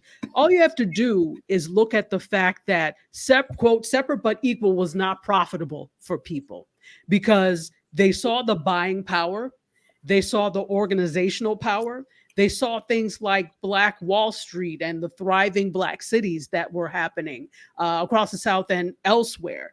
They saw places like Harlem and Black-owned businesses. If you're separate, that means we don't get part of that. So it was not to the advantage to keep this separate but equal thing. So what do? You do things like burn down what is there. You do things like decimate and destroy and put up taxes and tariffs, etc., so that they cannot thrive. So in a sense, that was something that was forced. So you say you want separate and unequal. You say you want things separate, but it's costing you financially. So now that you've built something of your own that we told you to do because we don't want you here, now we have to burn it down because we really want you over here. Plus, there's the indoctrination of teaching you that white ice is colder. So you would want to be over here because it's going to be better for you over here. So there's that mental thing, and then there's the physical. There's a mental burning down and the physical burning down. I don't know if that answers, but that's the way I see it. No problem. The other thing, a lot of people don't know this, but America, USA was geopolitically forced to end segregation because of the Cold War context, in which 1960, year of Africa, you have all these African countries becoming independent. At the United Nations, but also for commerce, they were going to be siding with the red bloc of USSR and China. Mhm. So basically, by solidarity with the African Americans, remember Malcolm X, Maya Angelou, and especially Martin Luther King had come to Ghana, 1957, first African independent state out of colonization. So they were forced. The issue, to answer our brother, and I say this, it is not integration the problem, it's what you do with integration. And as one will often address religion, I assure you of this. You see this notably very well in Europe, but pretty much in far too many communities where the black dollar will be spent in communities that share the same faith, but that are not black, aka white Christians, white Muslims. Meanwhile, the same black person will hesitate to use the dollar to support another black-owned business that don't share the same faith, but share the same race. So it is kind of the ideology in the subconsciousness of what, in terms of integration, we tend to identify ourselves first. Far too many black people see themselves first as American, Muslims, Christians, etc., before seeing themselves first and foremost as black. You go to Africa, white people see themselves first as white. They don't see themselves first as French or German or Italian. Arabs, same thing. So it's not integration the problem. There's nothing wrong with going to a white school or going to living in a white neighborhood. I live in a white neighborhood. But if because of that you have a mindset that I don't date black women, I must be with a white woman to show my trophy, then you have a problem. Okay. Yeah. Good stuff. Okay, just catching up on more comments. Michelle says on Facebook, no, most voters don't realize they understand the Supreme Court justice's assignment. I mentioned this to at least 10 of my friends, and only an AKA knew this. Real Jangle, thumbs up. Minnie San Cam says, activists know the vote is linked to the Supreme Court. My activist friends are voting early and gearing up to cry for both parties if they win because they know the fight is not over. Michelle says U.S. Supreme Court. Then there are state Supreme Courts as well. She also says Judge Judy. And Aisha says Harris wins Delaware. So we are right up to date with comments. If you don't know what you've got yourself into, we are doing a live watch party for the U.S. election, broadcasting live on a number of different online platforms on November 5th. As I look here, what we have up to date most recently, this is just AP, 101 electoral votes, has about 19 million votes, 53.6% of the popular vote. Ms. Harris has 71 electoral seats, 16 million, a little over 16 million votes, 45.3% of the popular vote. Right. She actually has the potential to pick up possibly 100 electoral votes after the 9 o'clock hour. Well, right now, if you're a Harris supporter, I'd say you're looking, well, New York will go that to her. Right now, according to the AP, they're saying she is ahead in Pennsylvania and Michigan. Mm-hmm. Yeah. Pennsylvania will give her 19 if she wins. Michigan 15 electoral votes. What we're really looking for, though, I mean, in terms of the big numbers, is she picks up those swing states, she's fine. But remember, New York, California, California has the most at 54. So that's going to be a big, to quote Trump, a big dump into her pile. Yeah, and then also Texas is trending red. So it's going to be it right now for me looking Michigan and Pennsylvania. That's the Michigan, Pennsylvania.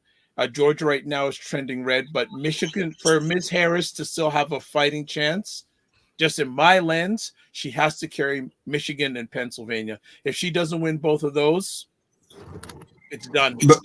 But if you know, she wins both of them, it's done too, because it looks like she's going to carry North Carolina. So if she wins both of those and North Carolina, it's a done deal. but you know, MAGA logic is that Trump is so far ahead at 840 that as he gets close, just like he did 4 years ago, as he gets closer and closer by the time, he will use that as an argument to claim that there must have been cheating for him if he did win. Right. When half the country hasn't even reached their 8 o'clock hour to close their polls, right? We've got 2 time zones that haven't even closed yet. Minnie on Cam says AP is showing Alexa results won't be available until tomorrow at 1 a.m. So we are better off to sleep and react tomorrow. I have a feeling by then we'll have a pretty good idea. I think by probably, well, I'm not going to say anything. The night I'm just looking on the map right now. Michigan, Pennsylvania. Pennsylvania might come in a little later. They're not anticipating to probably like 11 or 12. And the reason for that was that they recalibrated the machines in Philadelphia because they didn't want to be accused of cheating. And that was about 5 o'clock. And that was they already counted 30,000 early votes. So they're behind on their early vote count just in Philadelphia. Well, I want to, let's see. Now, an unfortunate thing happened here. I'm just taking a look at, something that happened. So unfortunately, this is a report 39 minutes ago. 2 election workers it's updating so fast here. Sorry about that. Let me just see if I can find it.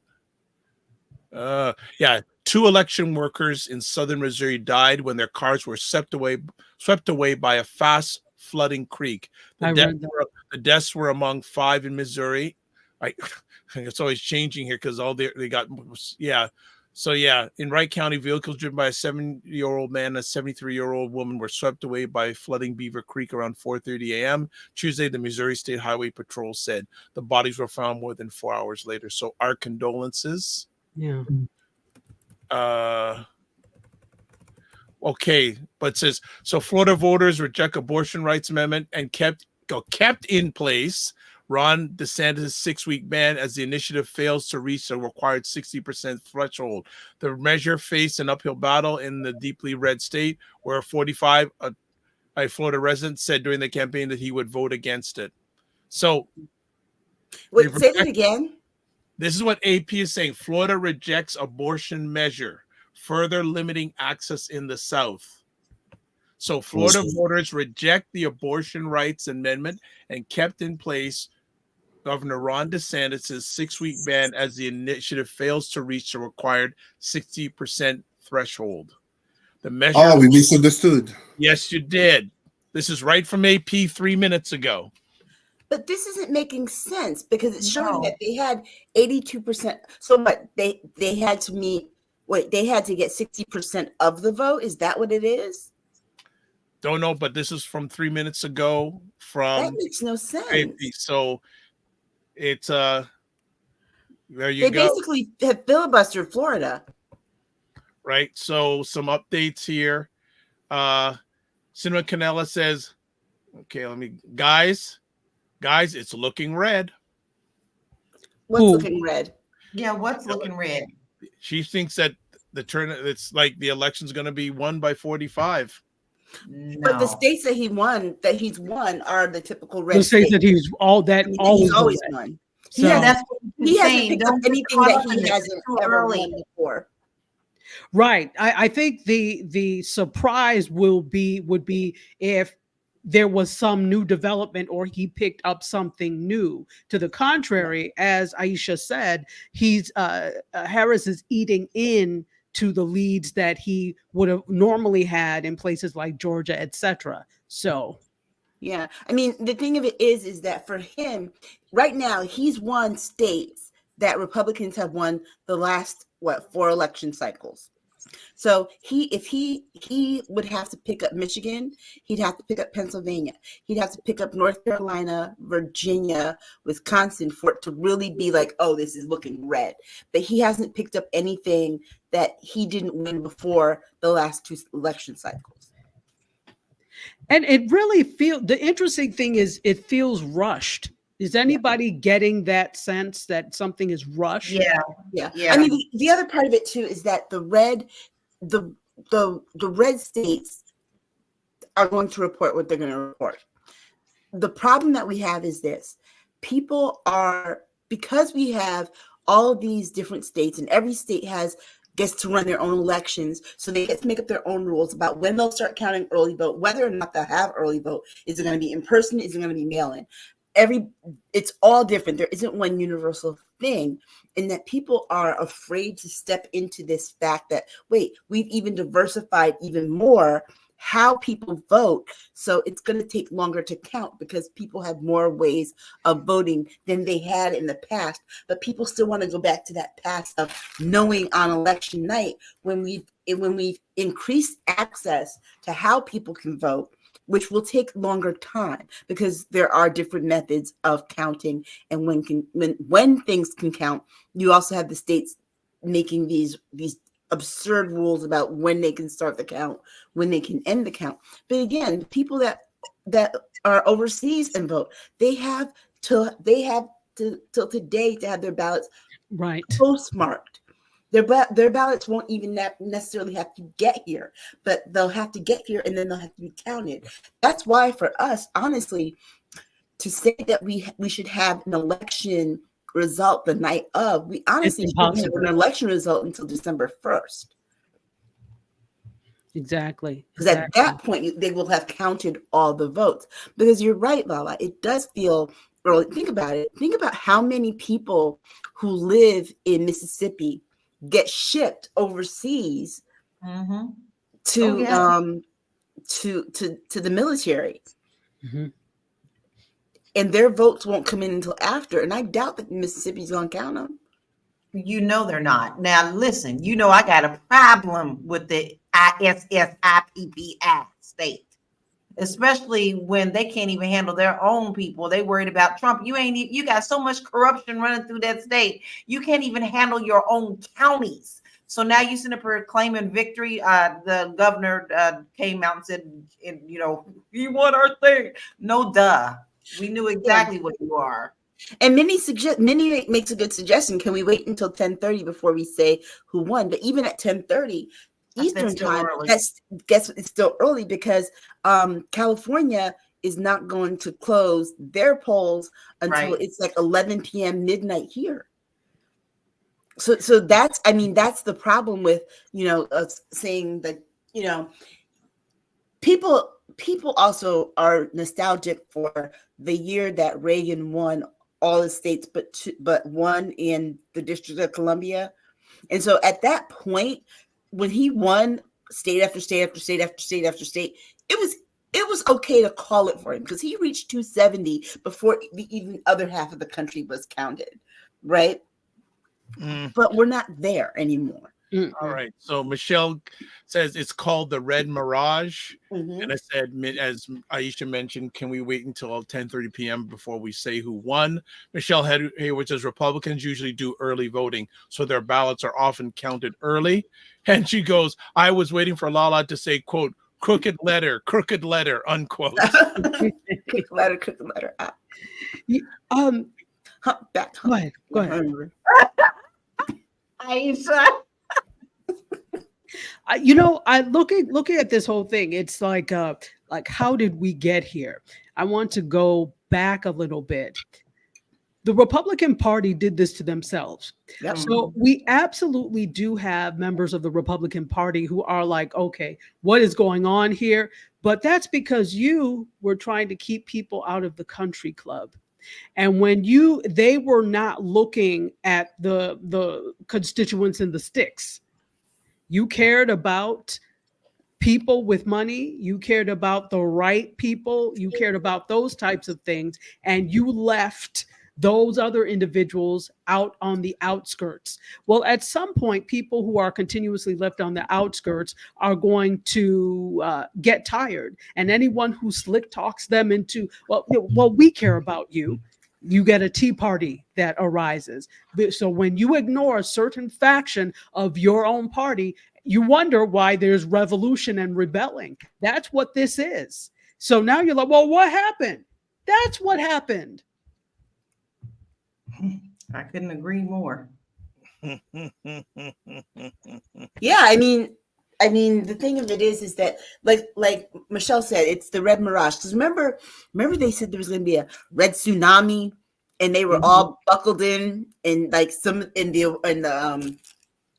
they started getting the results back in 2022, and then what happened? By 9 o'clock, it started to taper off. The tsunami started to recede, and it became more of like a red trickle. Yeah. Wow. Exactly. But again, this whole process is very interesting because this never happened before. It's happening now, where you're looking at people voting, and it's not just a vote for a candidate, it's a vote against, using myself as an example, this is a vote against me. That's right. And that's my issue. I have so many problems with this. There's way more at stake here than people are just thinking, oh, jump and all that. No, there is way more at stake that is deeply rooted in hate and power. It is. That is what is disgusting. And that's what it hurts, because let's be very honest. You love your country. But you don't want to see them burn. But sometimes it has to. And I'm telling y'all, this is a Phoenix thing. America is burning. And it's going to be a long time before we see that Phoenix fly again. But you know what, though? What you guys said, the two of you said something very important, because I've been looking at, as we've been doing all this, and I keep going back, and whenever they mention a state that he won, I look at how Biden did in that state. I also looked at how Obama did. In those southern states, the degree of hatred for this Black woman, it shows that there's a degree of hatred for Black women, period, in the South still, because she's losing by larger amounts than Joe Biden in those southern states. The feeling is mutual, witches. Ouch. But 2 to 3%. So, for example, in Mississippi, even though they only have 4% in, they have her at 41.3%. But I believe I saw it was Joe Biden won by 43 or lost by 43%. So you're seeing these bigger gaps in these southern states, but in these other states where he won, she cut into his lead in some of these counties.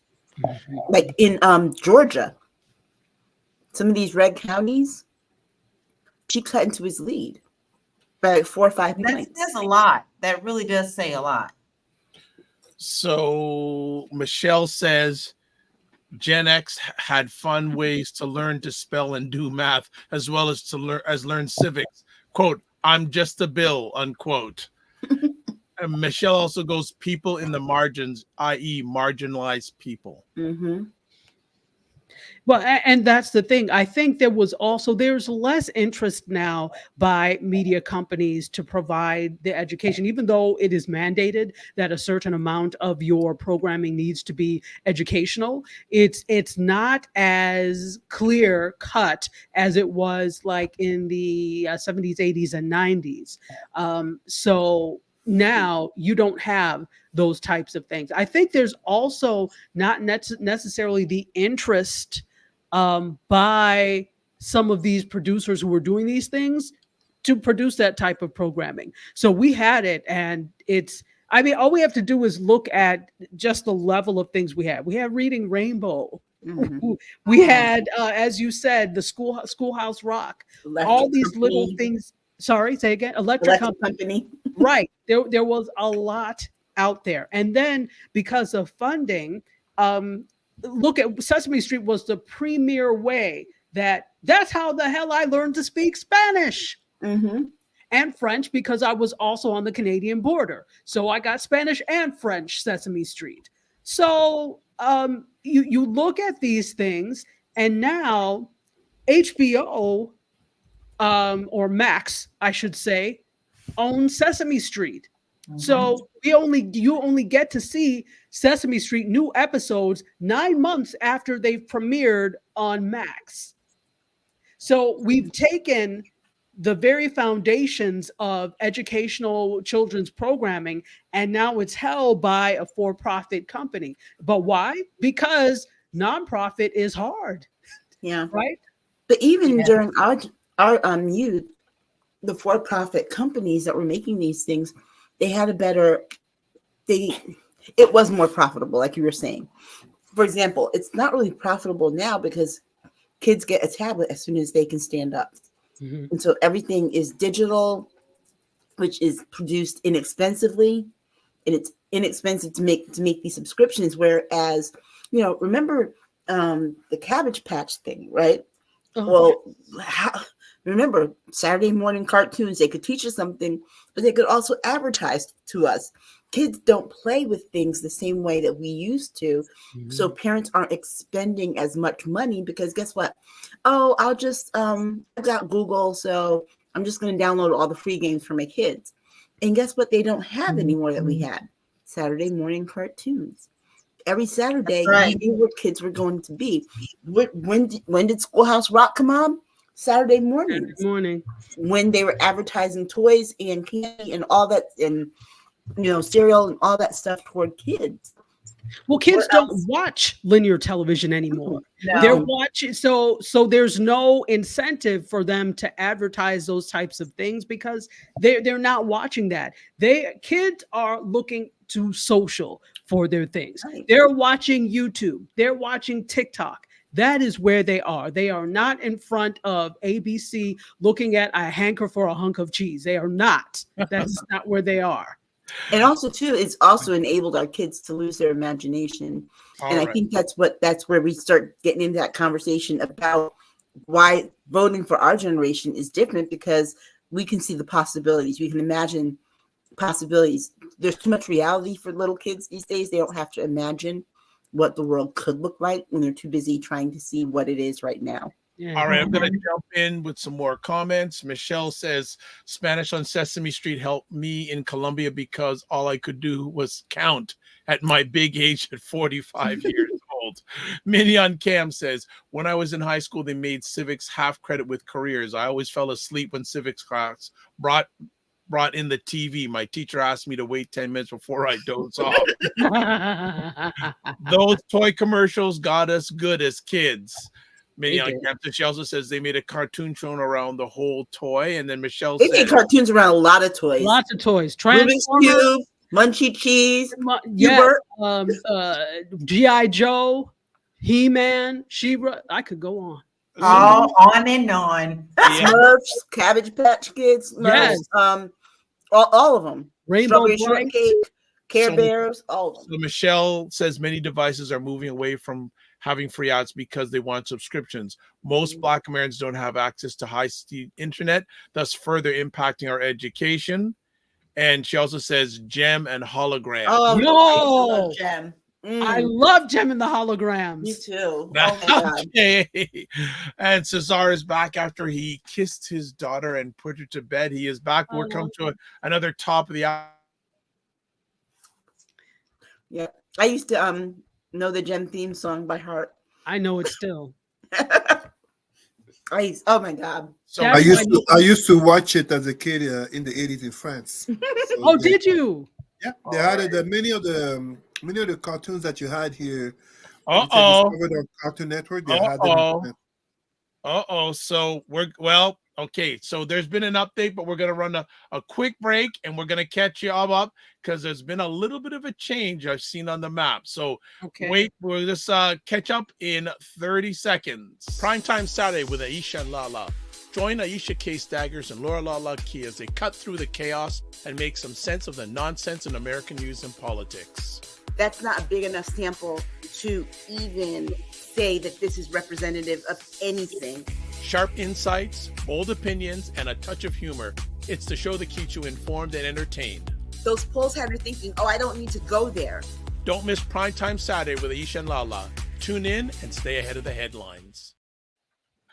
Okay, you are watching a live watch party for the U.S. election. We have Aisha K. Staggers, Laura Lala Key, and Dr. Tachi, Black Queens from the United States of America. We have Cesar Nadima Musa, Black King from Canada, will be joined again in a little while by Ryan O'Neill Knight, and we may even have Wayne Harris come on, and I'm based in Toronto. So before we went on our quick break, New York, according to AP, New York went to Kamala Harris. Of course. But now a number of states, North Dakota, South Dakota, Wyoming, have gone to 45.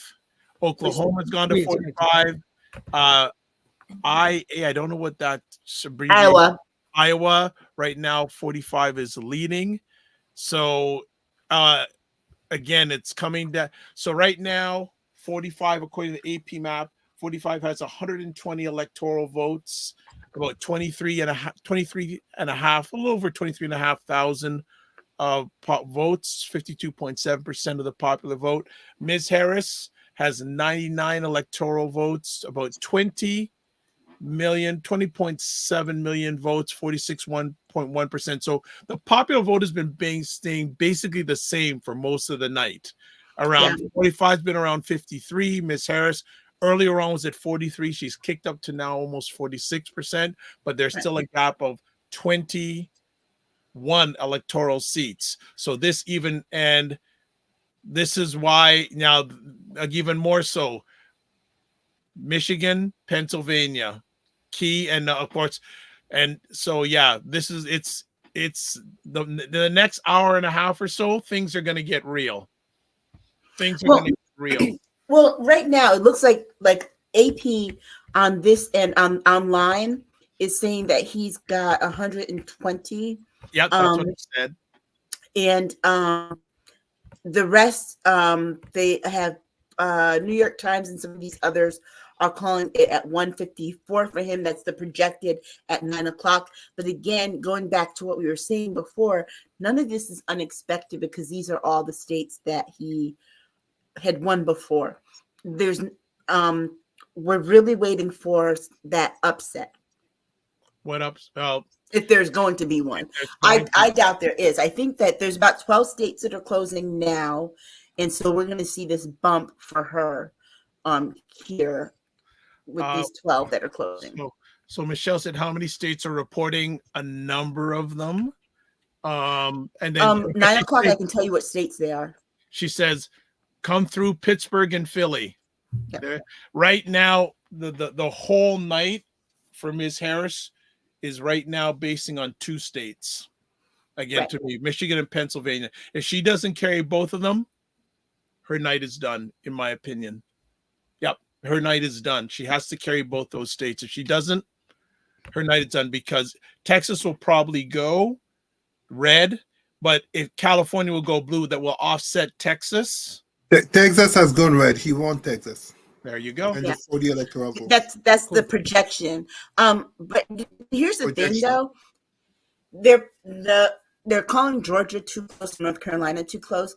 But if she doesn't get Pennsylvania or Michigan. If she gets North Carolina, Georgia, and Nevada, that makes up for losing Michigan and Pennsylvania. But it's a tall order. The numbers, huh? To me, that's a tall order. Well, North Carolina, it looks like it's leaning her way, and Nevada is leaning her way. Okay, so you and I are watching different platforms because AP still has 45 going red. Which going red? North Carolina has 45 leading. It actually has it in pink, but oh yeah, but that's with I can tell you what percentage of the votes on according to 270 to win. That is just with, they're not even at 50% of the vote yet in the county in North Carolina. So again, remember the rural counties has smaller populations. Those will get counted first and those will get reported first. So like for example, North Carolina, the Charlotte and Raleigh areas haven't been counted. Okay, so Aisha, let me ask you, how big of a challenge would Ms. Harris have if she doesn't carry Pennsylvania and Michigan? If she doesn't carry Pennsylvania, there are other routes to go. Donald Trump, however, has to carry Pennsylvania. He has to. He doesn't have other routes. She's got a couple of different routes to 270. He doesn't. Okay. He's got to go those traditional routes. Okay. Minnie on Cash says Colorado turn blue. Okay. Okay. So yeah, so I think the next hour and a half is gonna say a lot. It's gonna say a lot. I think I have a feeling that by 11 o'clock we'll have a pretty good indicator where this race is going to go. And Ms. Harris, I will say that she has picked up more in the popular vote count. She's beginning to close the gap a little bit in regards to the popular vote, because 45 has had the same percentage of popular vote for most of the night, around 53%. And as I said earlier on, Ms. Harris, according to AP, she started like 43% going. She's going to have a tough road if she's going to win this. But now it's up to 46%. But again, I'm just watching Michigan and Pennsylvania. And then right now in 3 states, Colorado, Kansas, and Missouri, she's leading, which again is early. Yeah, so it's going to be, so the next 2 to 2.5 hours are critical for Ms. Harris. Critical for Ms. Harris. Absolutely. Cesar, anything you want to comment on? No, I think, but I mean, you said it yourself, right?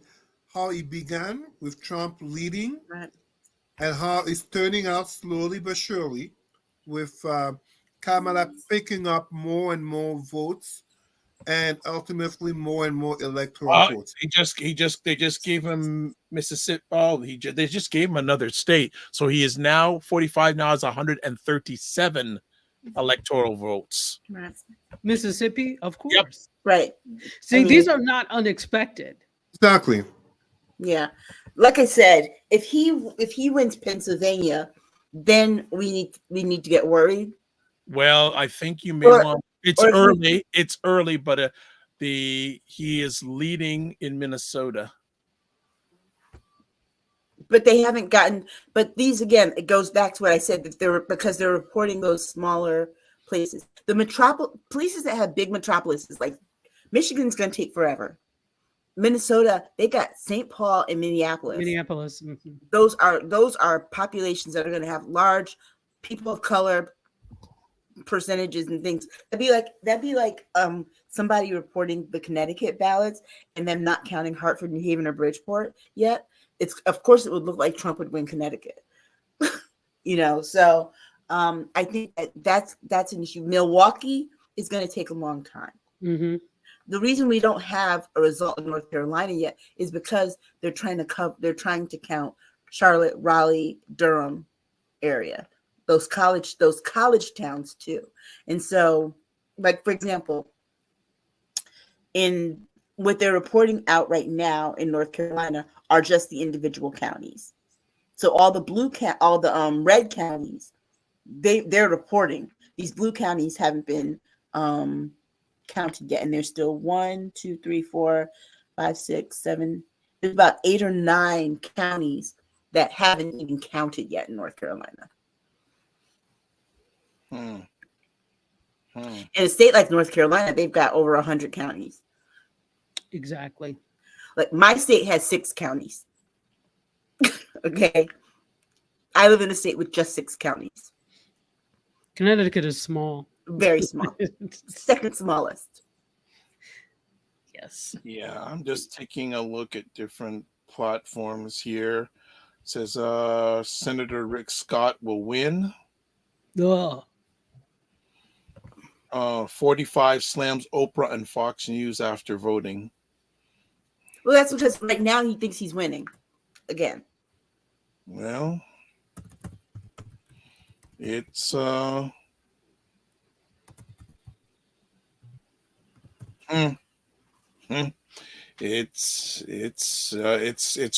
it's crunch time for the Harris campaign right now.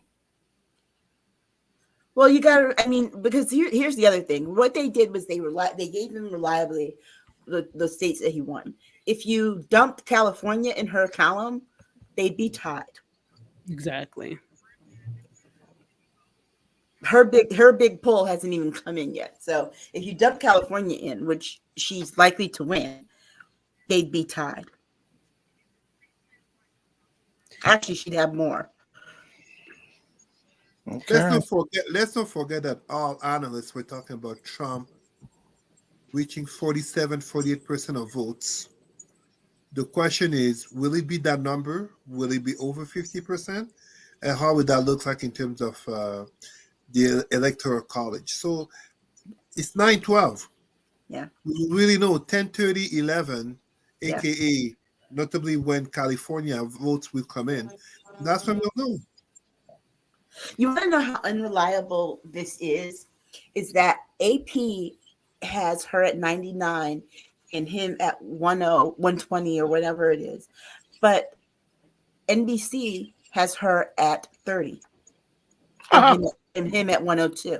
So everybody is people. You got to remember too how our news organizations call it. They all have their own internal organization on the ground to determine when to call, and they each call at a certain percentage. That's why you'll see. That's why, for example, Fox will call some things earlier than some of these other places. Well, like AP is calling earlier than NBC, which is calling later than USA Today and New York Times. Mm-hmm. So we don't even have a uniform way of determining. It's always chaos. Of determining when you give make a projected winner. So looking now at the, we're looking at all, who's calling Trump now? You got to give more information. Are you calling Trump now? Yeah, it's a troll. So no, don't mind. Please don't address none. So I only saw the last one. So it's interesting, and talking about like news coverage, because right now CNN has 45 at 154 in the electoral college, and Ms. Harris at 30. Exactly. Yeah, CNN is like really behind, like you were saying with the now they're way behind with her, but way up with him. And CNN, you got to remember, the owner of CNN has a reason to do this. Absolutely. Yes. Absolutely. We have to remember he's a Trump supporter, and he's a fan of Trump. Because guess what? The votes for the things for her that came in, how is it that they stopped counting the states for her, but they kept counting the states for him? So okay. Jen says he just won Texas, and yes, just giving him. Unsurprisingly, yeah. And so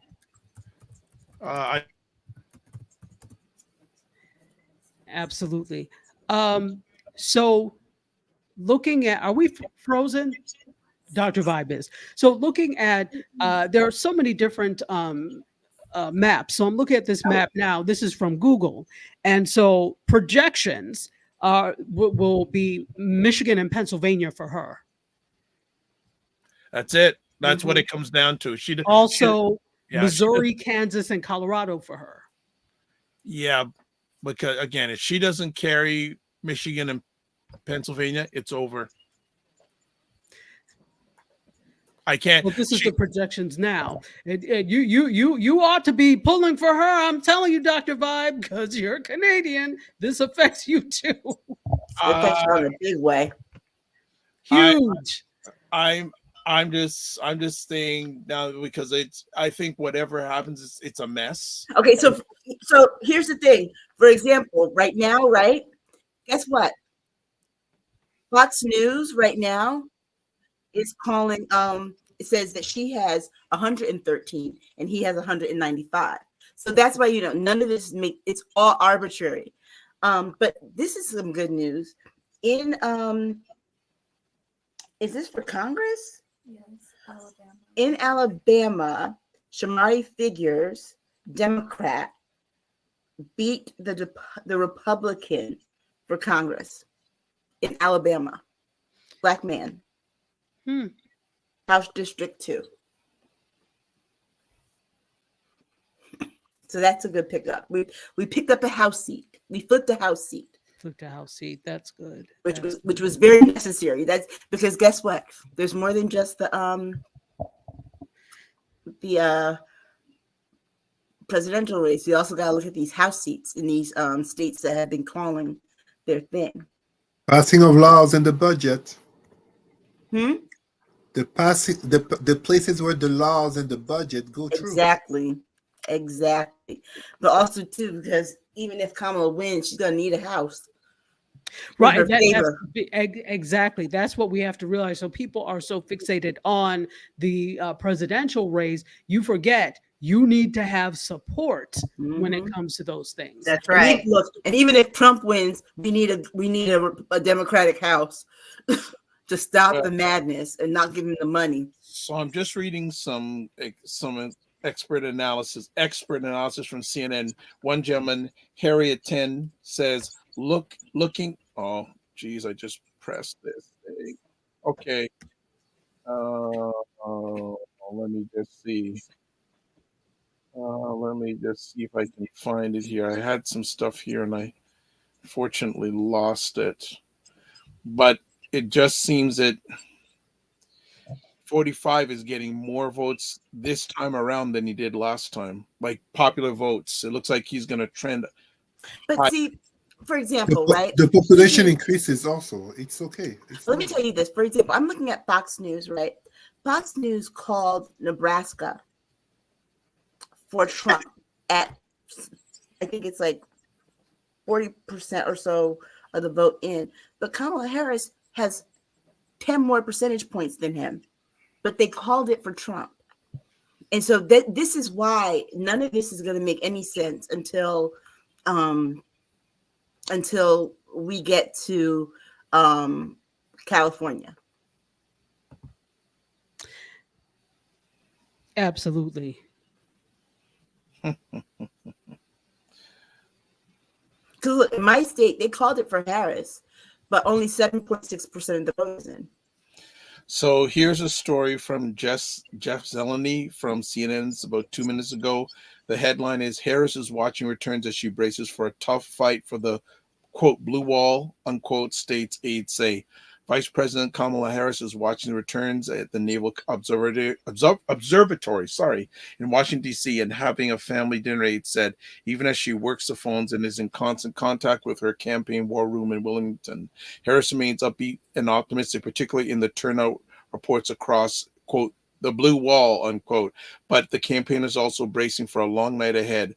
One advisor said the tight race unfolding tonight was always expected, and the campaign is not seeing anything unexpected. That, however, does not mean they like everything they are seeing, as they are increasingly believe that, quote, the blue wall states offer the best path to the White House. As Nebraska polls close, the Harris campaign is confident the blue dot in the state's 2nd congressional district. Quote, now we just need the blue wall to go with it, a top Democratic advisor said, tells CNN. So she's bracing because she knows. Wait. Let me ask you a question. This is me putting my journalist cap. Is that writer's observation or their opinion? I just clicked because to say that she's bracing, does it mention that they spoke to someone in her camp?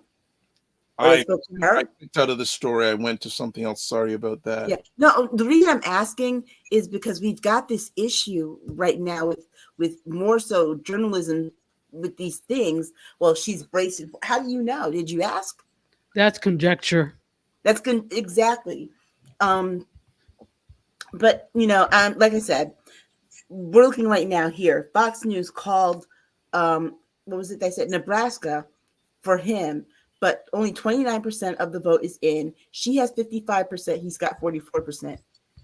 In what way is that? It's ridiculous. It's ridiculous. Exactly. It's like playing with people's feelings exactly. on election night.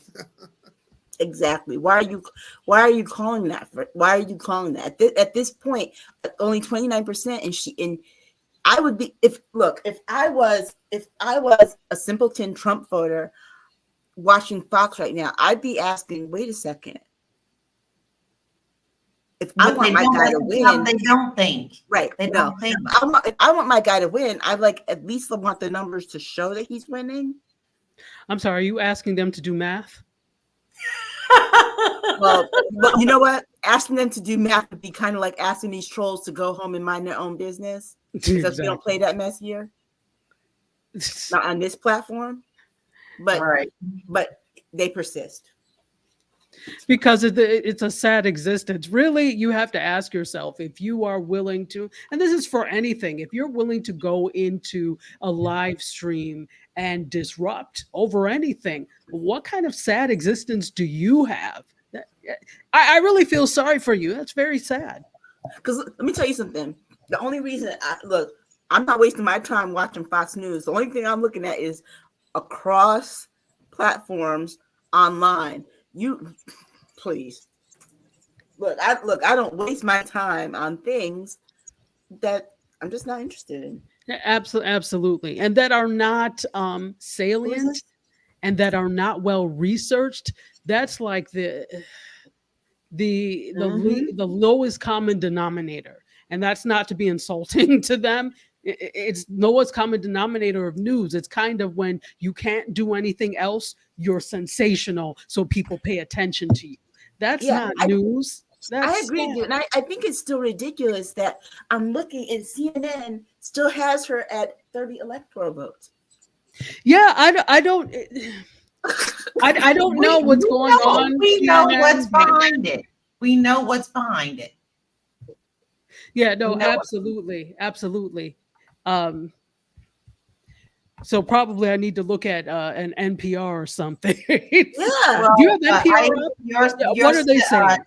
Your 270 to win, Aisha, has, the Dems at 226 and 230 Republicans. I think they're fairly close to what we're expecting. Right. That's why I am going between different sites, because I'd like to see how people are reporting this out. Like NPR, I'm looking to see what they're saying on their site. Yeah, I didn't see NPR. I didn't bring them up. Okay, so we're just going to catch up on some comments here. Minnie on Cam says Google is pulling it from AP. Jen said, did you hear that Cambria County in Pennsylvania has up until 10 p.m. to vote? As long as they are in line at 10, they can stay to vote. Apparently technical issues earlier in the day in that county. Yes. Law says, what? Wait, do not stay over until over and count is until the last vote. Yes, need to see those local outcomes. Cinema Canella says NPR, PBS, yes. Aisha says Fannie Willis won re-election. Interesting. Mm.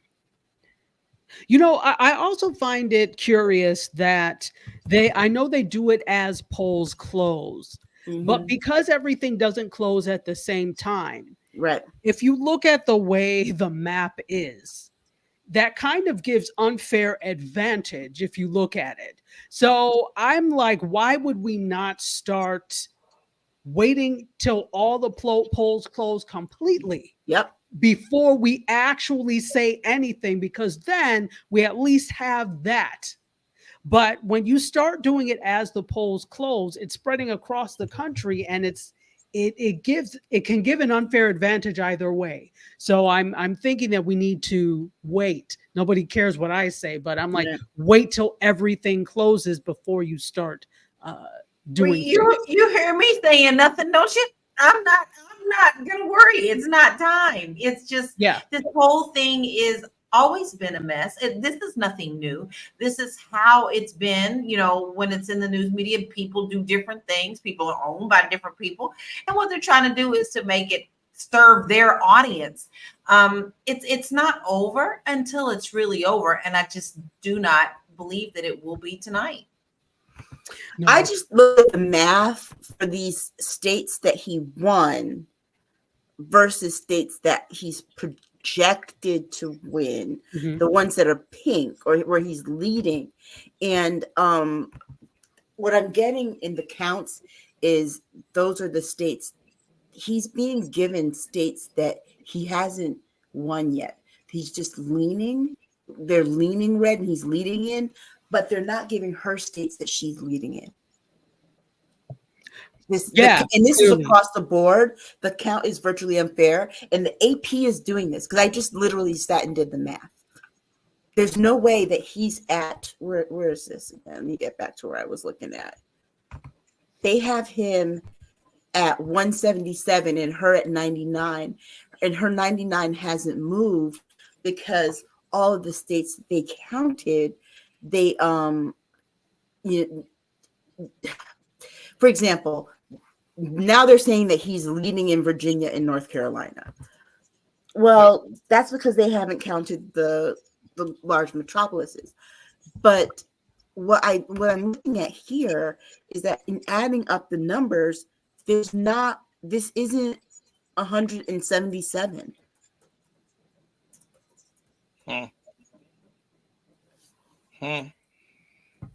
Yeah. I don't. Like I said, if Harris does not carry Michigan and Pennsylvania, it's done. I don't think so because she still has 4 other states that she could possibly win. Yeah, but to make up for those 2. The amount of electoral votes that she would lose in that. No, but I mean, if she lost those 2, like I said, all she would have to do is pick up North Carolina. Where is it? North Carolina, and Georgia. And the other state I was going to say was Nevada. Oh, Lala says exactly, Caslu. This is why I'm just laying back in the cut. And then Minion Pam says, yes, 99 and 178 do not add up correctly from AP. No, because when you count all the states that are solidly red, that's not 177.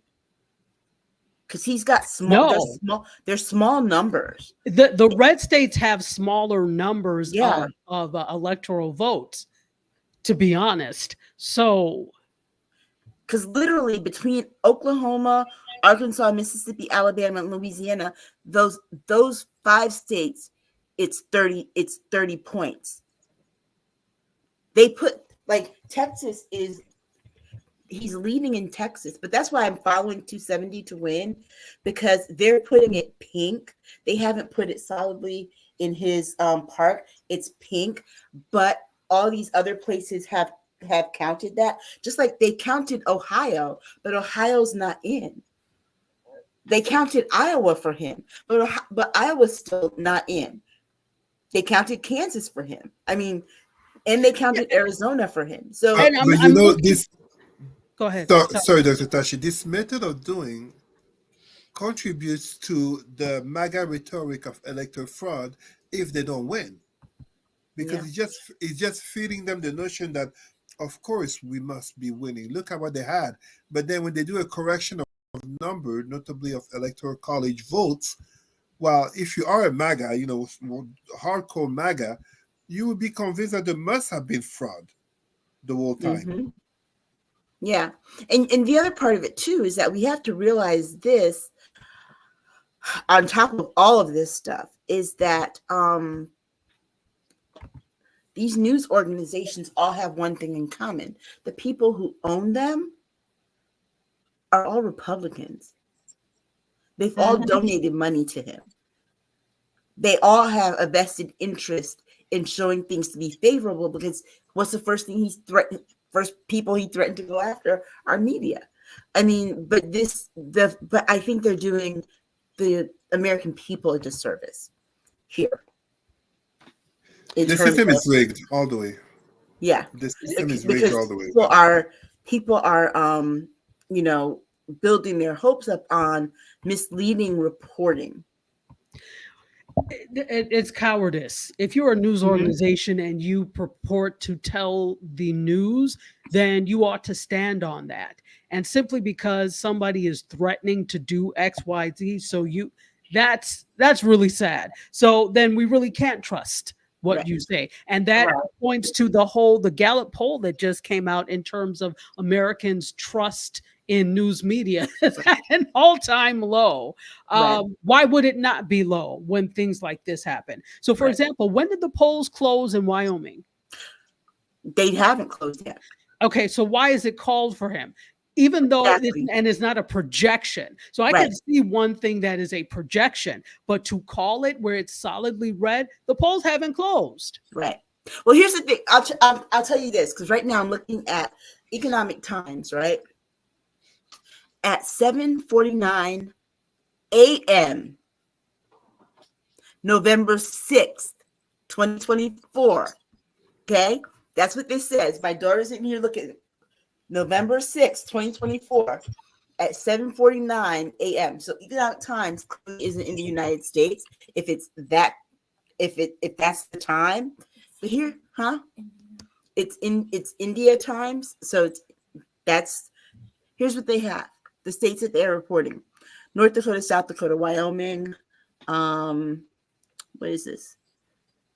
Montana, Oklahoma, Arkansas, Louisiana, Mississippi, Alabama, Georgia, Florida, Tennessee, South Carolina, North Carolina, Virginia, Maine, West Virginia, Ohio, Indiana, Minnesota, Wisconsin, and New Mexico.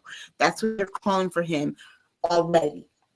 Okay, now mind you, we haven't gotten anything from Minnesota, Wisconsin, New Mexico, Georgia, North Carolina, Virginia, and Maine. But what I can say is this: one of the nuances about Maine, they're calling Maine for him, but guess what? Maine Maine is one of those states that splits their electoral votes. Nevada's isn't Nevada the other one that does? I'm not sure. I'm not either. But there's another state that splits their electoral votes, but they put that in his column. So we have those nuances too. And like I said, the numbers don't add up because all these low numbers, like again, CNN is showing her at 53 and him at 154. These numbers aren't adding up. And I think what Dr. Tachi said before is right. I think we need to go back to we need to go to not announcing any of the counts until the last states have voted, and that would be Hawaii and Alaska. And they're 6 hours behind us. So so that would not be on election day. That would have to be the next day. Exactly. I mean, and here's the thing: if people stayed up to watch the certification of the votes after January 6th, the events of January 6th occurred, and people stayed up to 3 or 4 o'clock in the morning while they waited to certify. People sit up and watch election coverage. Okay, so just to catch up here, Jen says 99 and 178 on Apple News Count. completely inaccurate. I think I said that already. Minion Camp says CNN shows Harris at 53 and 45 at 154. She also says all the news sources have different numbers going on right now. Mm-hmm. Every last one of them. It's not effective. No, it isn't. There's no level of agreement, and that's honestly what you need in order to make an informed decision. Some agreement amongst the different news organizations, and in this case, this is not happening. Right. So, Aisha, on a scale of 0 to 10, and I know you're a very big Harris Waltz supporter, how are you feeling right now on a scale of 0 to 10 on the opportunity of your Well, candidate? I feel good because they haven't called anything for him that he wouldn't have gotten.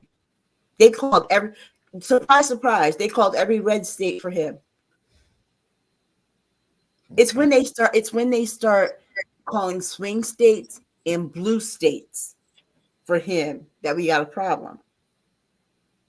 Okay. Because that honestly is what pushed him over Hillary Clinton when they started getting those swing states and those blue states. Because honestly, Michigan is a blue state. Michigan is blue from top to bottom. All of their elected state offices are Democrats. Okay, they have a Democratic majority in their state house and Senate. If he flips Michigan, then that's a shock. Okay, he won Michigan the last time, but since then Michigan has flipped everything blue. So if he is able to flip that solidly blue state, that's something worth being to say, okay, how does this happen? But like I've been saying it for weeks, he has one avenue to suit to 270. She has many. And this, I suspect, is why all these numbers are off. You got to remember, our media at this point is not here to inform anymore. It's here to entertain. And no one likes the story, but they're trying to build up an underdog story for her if she wins. And then they're trying to build up, well, we tried to tell you that he was going to win story if he does win. They're trying to have it both ways.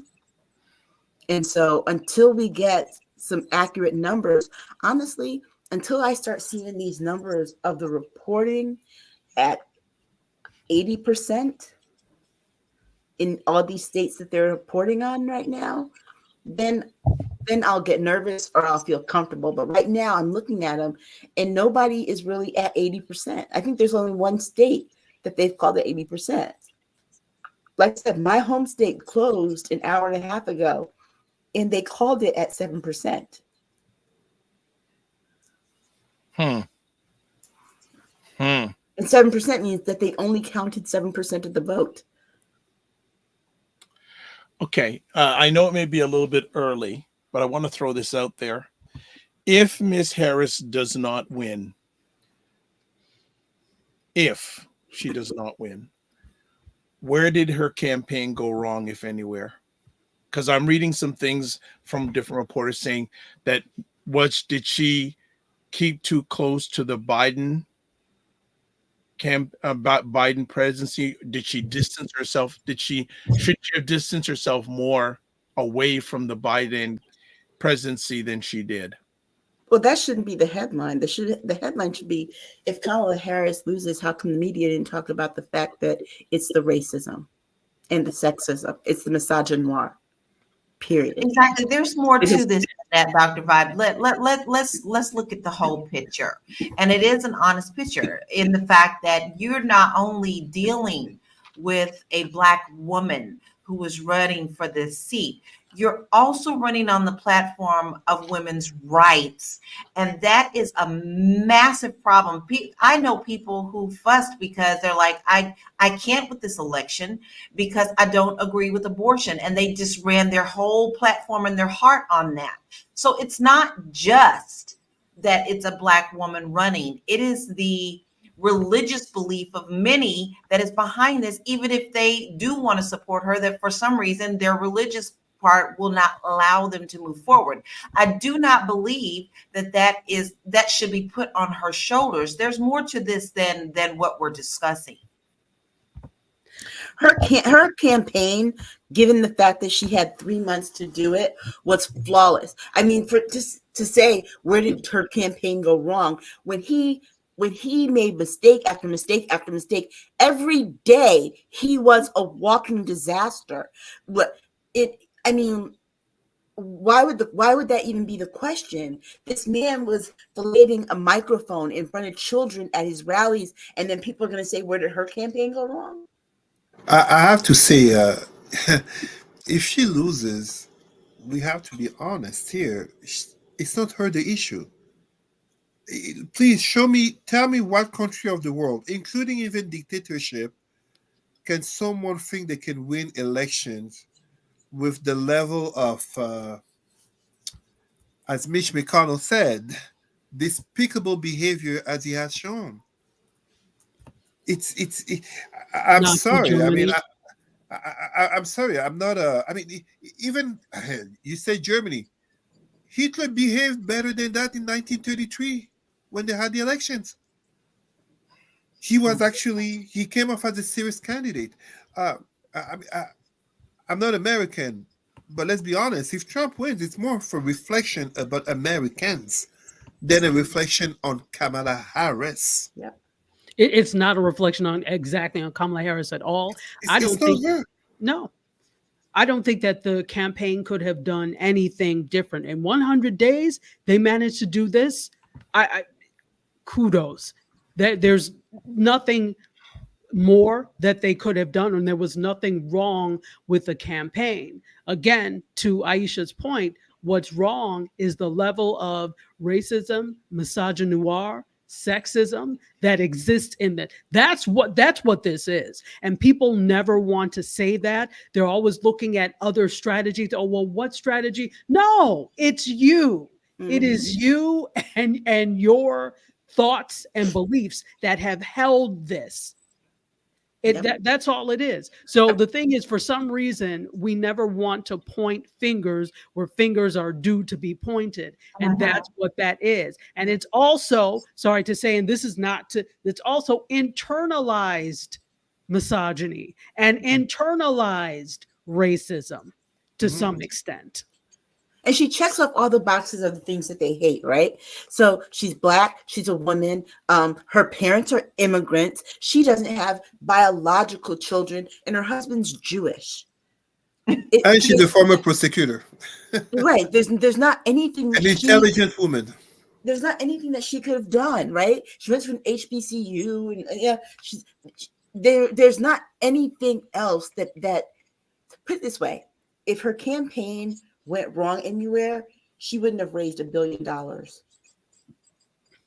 Exactly. And it's not just that. Like, so when Dr. Vibe asked if she loses where she went wrong, let's look at even one particular state, such as Michigan. If she doesn't win, let's say Michigan, we can look at the Arab Muslim vote, or let's just say the Muslim vote, and point to saying Joe Biden's fault for his mishandling of Israel-Palestine in speaking one thing while keeping on giving billions of weapons to Israel. But ultimately, how is that Kamala Harris' fault? She's not the one who made this decision. You see what I mean? So no, if she doesn't win, it is a reflection of America. And furthermore, for reflection of America, it will basically be 4 years of seeing what the second Trump term will look like.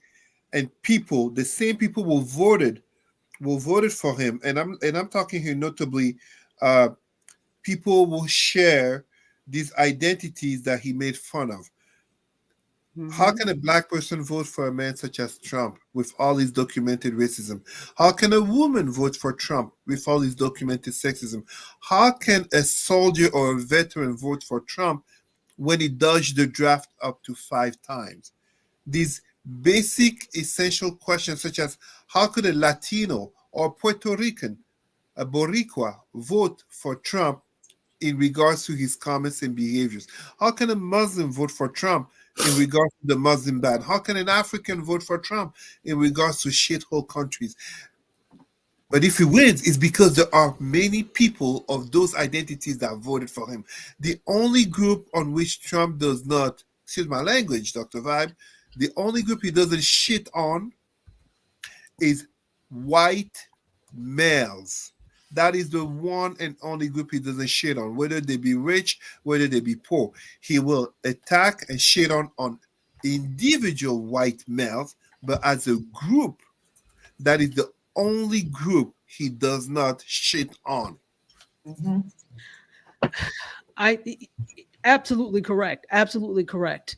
That's a failure of America. And it's because, again, this whole proximity to whiteness, somehow you think you're exempt and excused. I keep thinking, I keep bringing up the Puerto Rico example, because, I mean, it was absolutely despicable. But were you this outraged when he was talking about Haitians eating cats and dogs? Right. You weren't. The moment they opened their mouths about Puerto, now it's a problem. So, and I'm not just going to point Puerto Ricans out.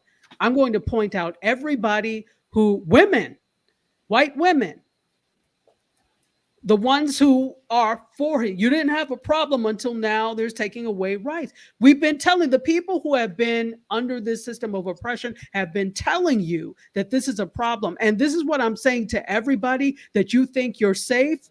You're not special. You're just next. And he's proving this. Okay. Minion Cam says they never talk about male, pale, and stale in global events. They just indirectly show they believe in it. I'm trying to get these numbers right because this is aggravating me. So I'm just going back between two maps. So Caslu says the level of disrespect and lack of accountability allowed this man even to run the election. There is no way someone of another ethnicity or culture would be allowed. I've been saying that since January 6th. And probably even Absolutely. before, but definitely since January 6th. This man got his party's nomination. That tells you something. Yeah. He got his party's nomination, not once, but bloody twice.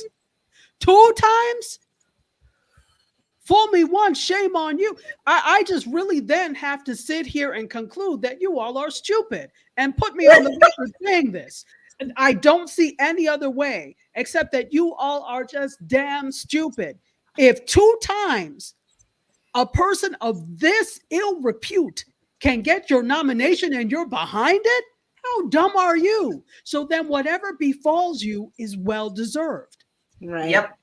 Don't come crying afterwards. That's what you wanted. No, witch, don't come crying now. No, This is your boy, right? right. Go on to the other side.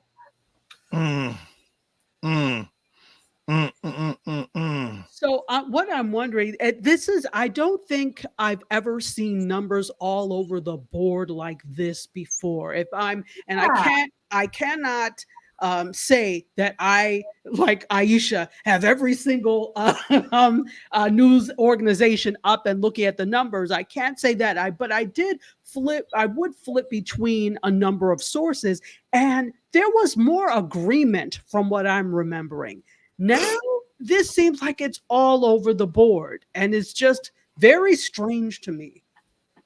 Yeah, I'm looking at this, and I did the count, and given the ones that he already won, it's more like 150.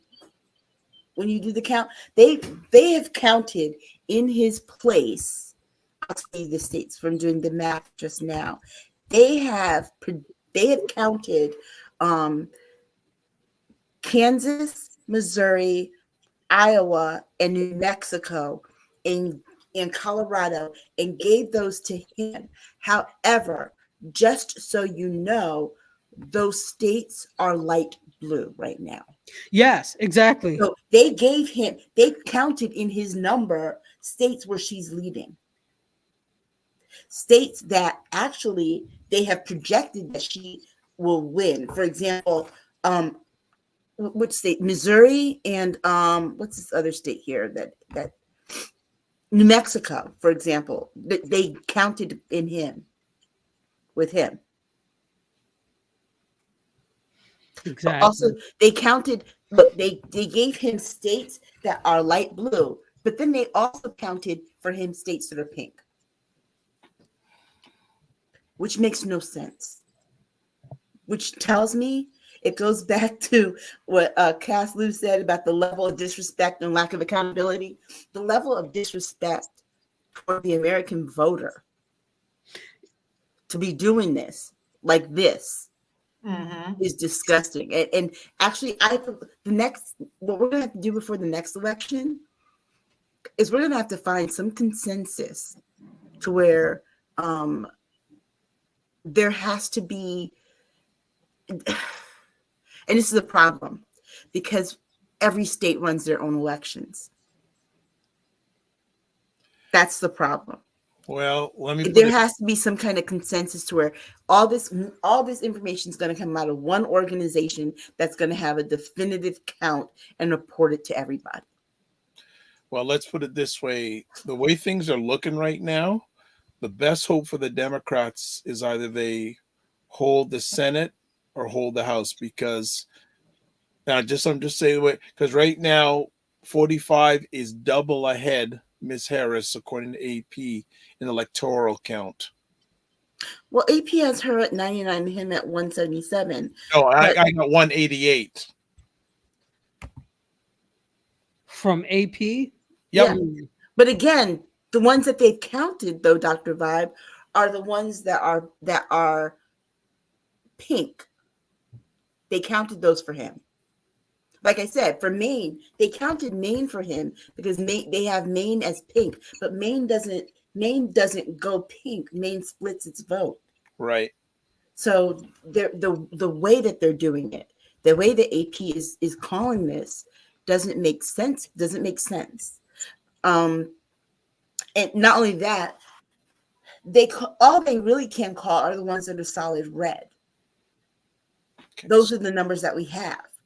So they're calling numbers that we don't even have. Okay. Because all the states that are on this AP page that are in red, they do not add up to 188. Okay, so I want to take another lane here. If 45 wins, how should Black Americans feel for their future? Not just Black Americans, but all Americans need to be scared as hell. I want to focus on Black Americans first. I Scared don't as think hell. it's anything new for us. We know how America treats us. Right. We know how they see us. We see this. We know this. America was built on our blood. So I don't believe that we can see any other way. I mean, I don't think a lot of us have false hope. I really don't. If it turns out the way that we would want it to, we're going to be extremely happy. But then it's going to be another day, another dollar if the red gets it again. So I'm sorry. I just can't. I can't keep going on the negative. I'm gonna put it out there. I'm not saying anything until I know that these numbers are where they need to be. We are calling doom and gloom way too much. That is not what I want to focus on. I want to focus on the things that are turning around, like the states that did turn colors, or where she did come in and cause an effect on those, like in Georgia. This is way too early. We are not going to see the answers to this until much later. And this is why I'm just kind of hanging back, because I just can't do it. I'm not going to until I know what we are really seeing is the things that we really need to be reacting to. Because right now it's all across the board with no type of rhythm going on. It's whoever wants to put up and whoever wants to appease their audiences. And I'm not doing that. Yeah. And the other thing too, I got to say is that these percentages of votes that we're getting in and we're seeing, like, for example, I looked at Georgia, and Georgia has 80% of the vote in and counted. But you know that's only 80% of the same day vote. Right. Because Georgia just started counting their Mail-ins. mail-in vote at like 5-6 o'clock. So it's like the part of it that this and this is a part is that what we're getting same day vote. This is honestly, I could say that there's a feeling that it's kind of like, oh, this has to be like it was with the Hillary Clinton thing and this and that. And yeah, that's possible. But again, math is math. And I just sat here with a calculator and went through all the states that are solidly red and they actually have called for him. Not the ones that are pink or light blue haven't been called or when you read it, they're said too close to call. They've called for him races that are still too close to call. Yeah, and there's just agendas behind this whole thing.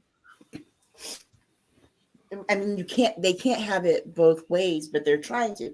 And again, you got to remember, she's going to, like I said before, she's going to get a slew of votes. When you look at the West Coast, let me get to that map over here.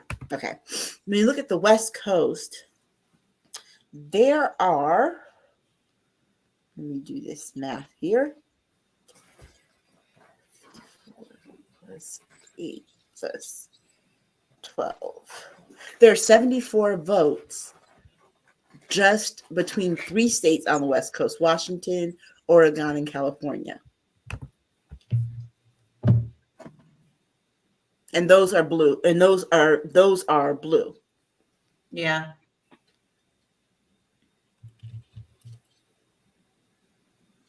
It's just too up in the air right now. I mean, Right now, I just took a look and went on the CNN website. Right now, Pennsylvania is practically a dead heat because there was only 40% of the vote in, but Kamala Harris 50%, 49.1.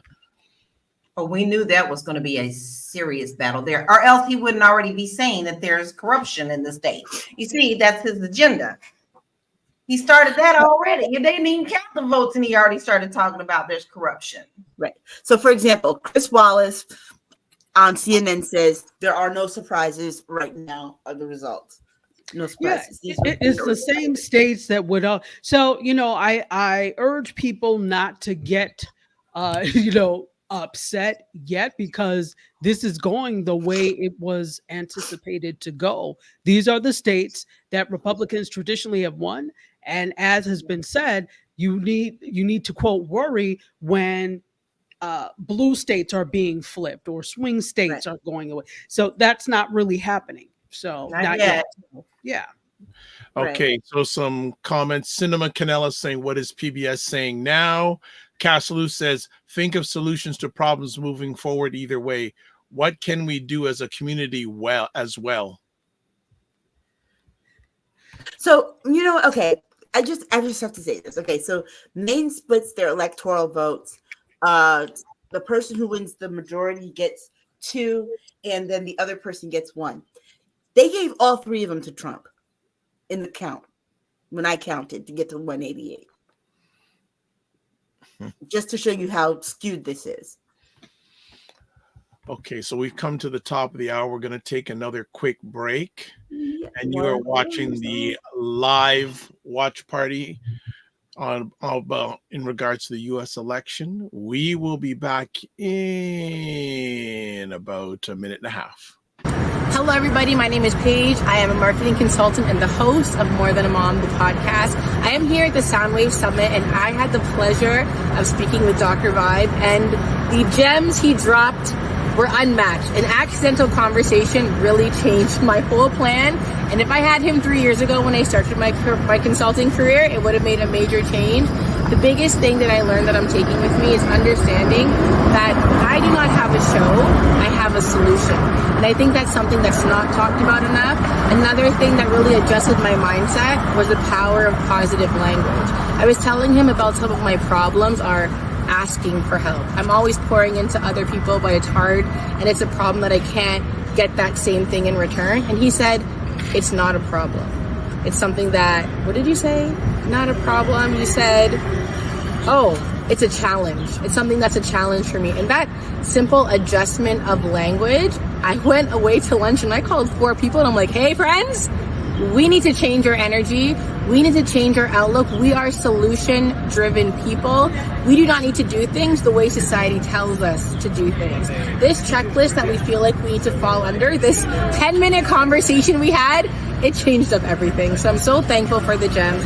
I feel like I'm going to go back and make a whole new to-do list that's based on how I need to do things, a different way of looking at things, and I'm just so thankful. So thank you, Dr. Vibe. All right. You are checking out the U.S. election live watch party with Aisha K. Staggers, Laura Lala Key, and Dr. Tachi, Black Queens from the United States, and Cesar Nadima Musa, Black King from Canada, and myself, Dr. Vibe. I'm just the host here from Toronto. All right, so some updates. Interestingly, right now, AP is showing 45 in the lead in Pennsylvania. No, CNN is showing her in the lead in Pennsylvania. Well, there you go. And Arizona is on the map early lead, 45. Not only that, but CNN is also showing her in the lead in Michigan, her in the lead. They're showing him in the lead in Minnesota. Now, mind you, I just watched this in Minnesota. Now, Minnesota, 1 million people early voted, but the number of votes that he has is 36,787, and the number she has so far, 26,876. Now, mind you, that's nowhere near the early vote. So that tells you how this is going. But they also have her ahead in Nebraska. Okay. So Nebraska is a state that they didn't expect, right?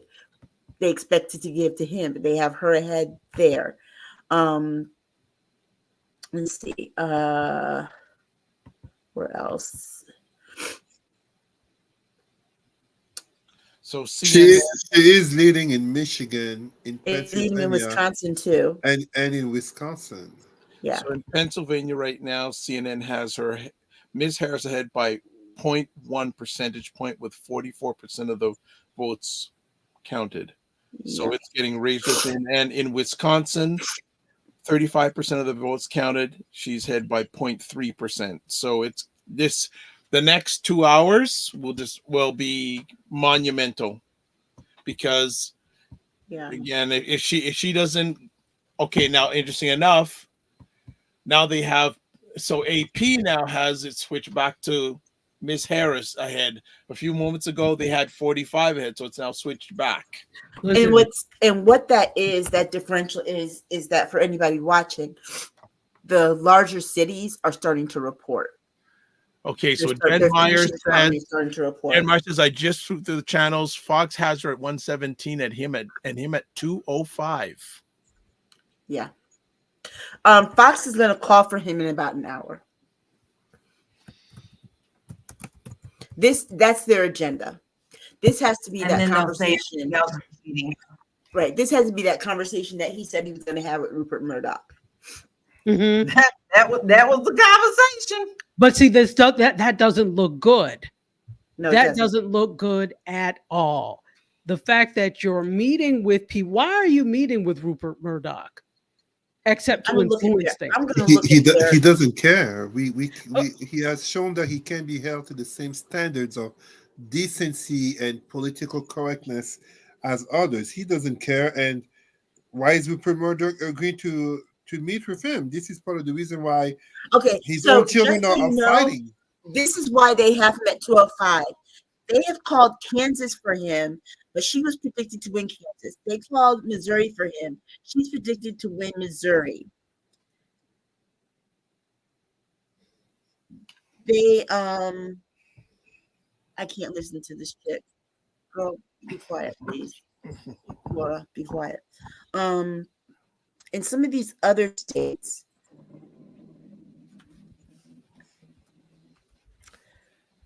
they're calling Mexico for him. New Mexico, But they're calling states for him that are like that are blue, where she's ahead. Like I said that they were doing before. That's what Fox is doing. That's why they have him at 205. And mind you, and let's be very clear. We have to understand why they're calling him at 205 right now, because they're doing it for a party of one. That's the channel he's watching. Yeah. He ain't looking Yeah, nowhere. no, that's true. That's true. That's true. It looks like, well, so CNN with 80, they say 80%, 81% of the vote in have 45 ahead, 51.9% versus 47.1% for Ms. Harris. So it doesn't look like she's Wait, 85% for what? 81% of the vote in Georgia, 45. They have 51.19%. Ms. Harris, 47.1%. Not looking good for her. But Georgia is not one of those reliably blue states anyway.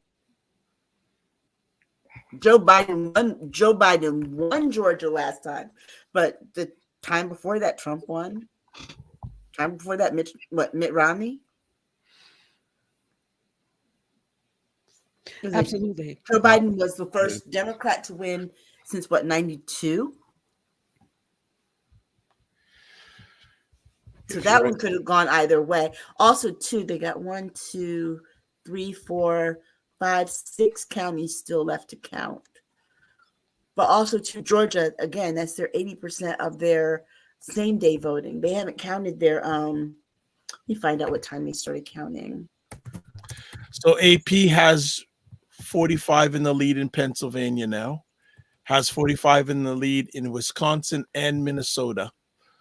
So if he takes Minnesota, Wisconsin, and Pennsylvania, it's done.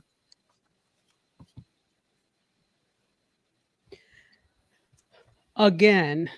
Okay, wait a second. How many votes does do they say that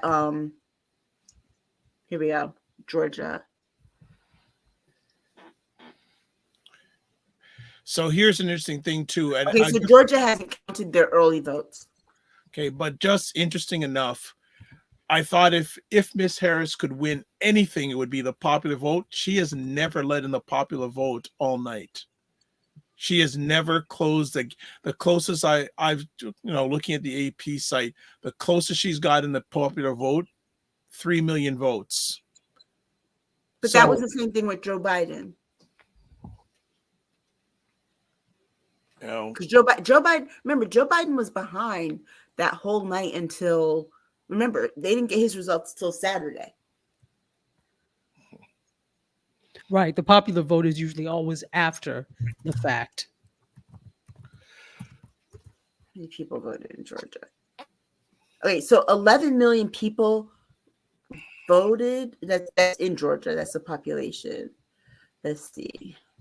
See how many people voted in Georgia.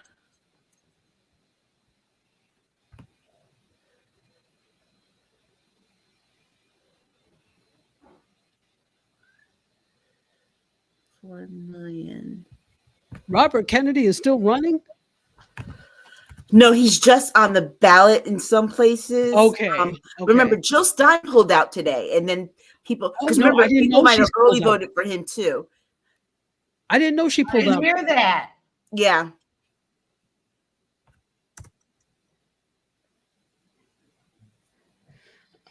Oh. Yeah, she pulled out this morning. She did her damage. Yep. Let's see. There are. Okay, so here's the thing. There are 8 million registered voters in Georgia. 4 million of those people early voted. So far, they've only counted about 5 million votes. So there's still another 3 million that they could get if those people actually voted.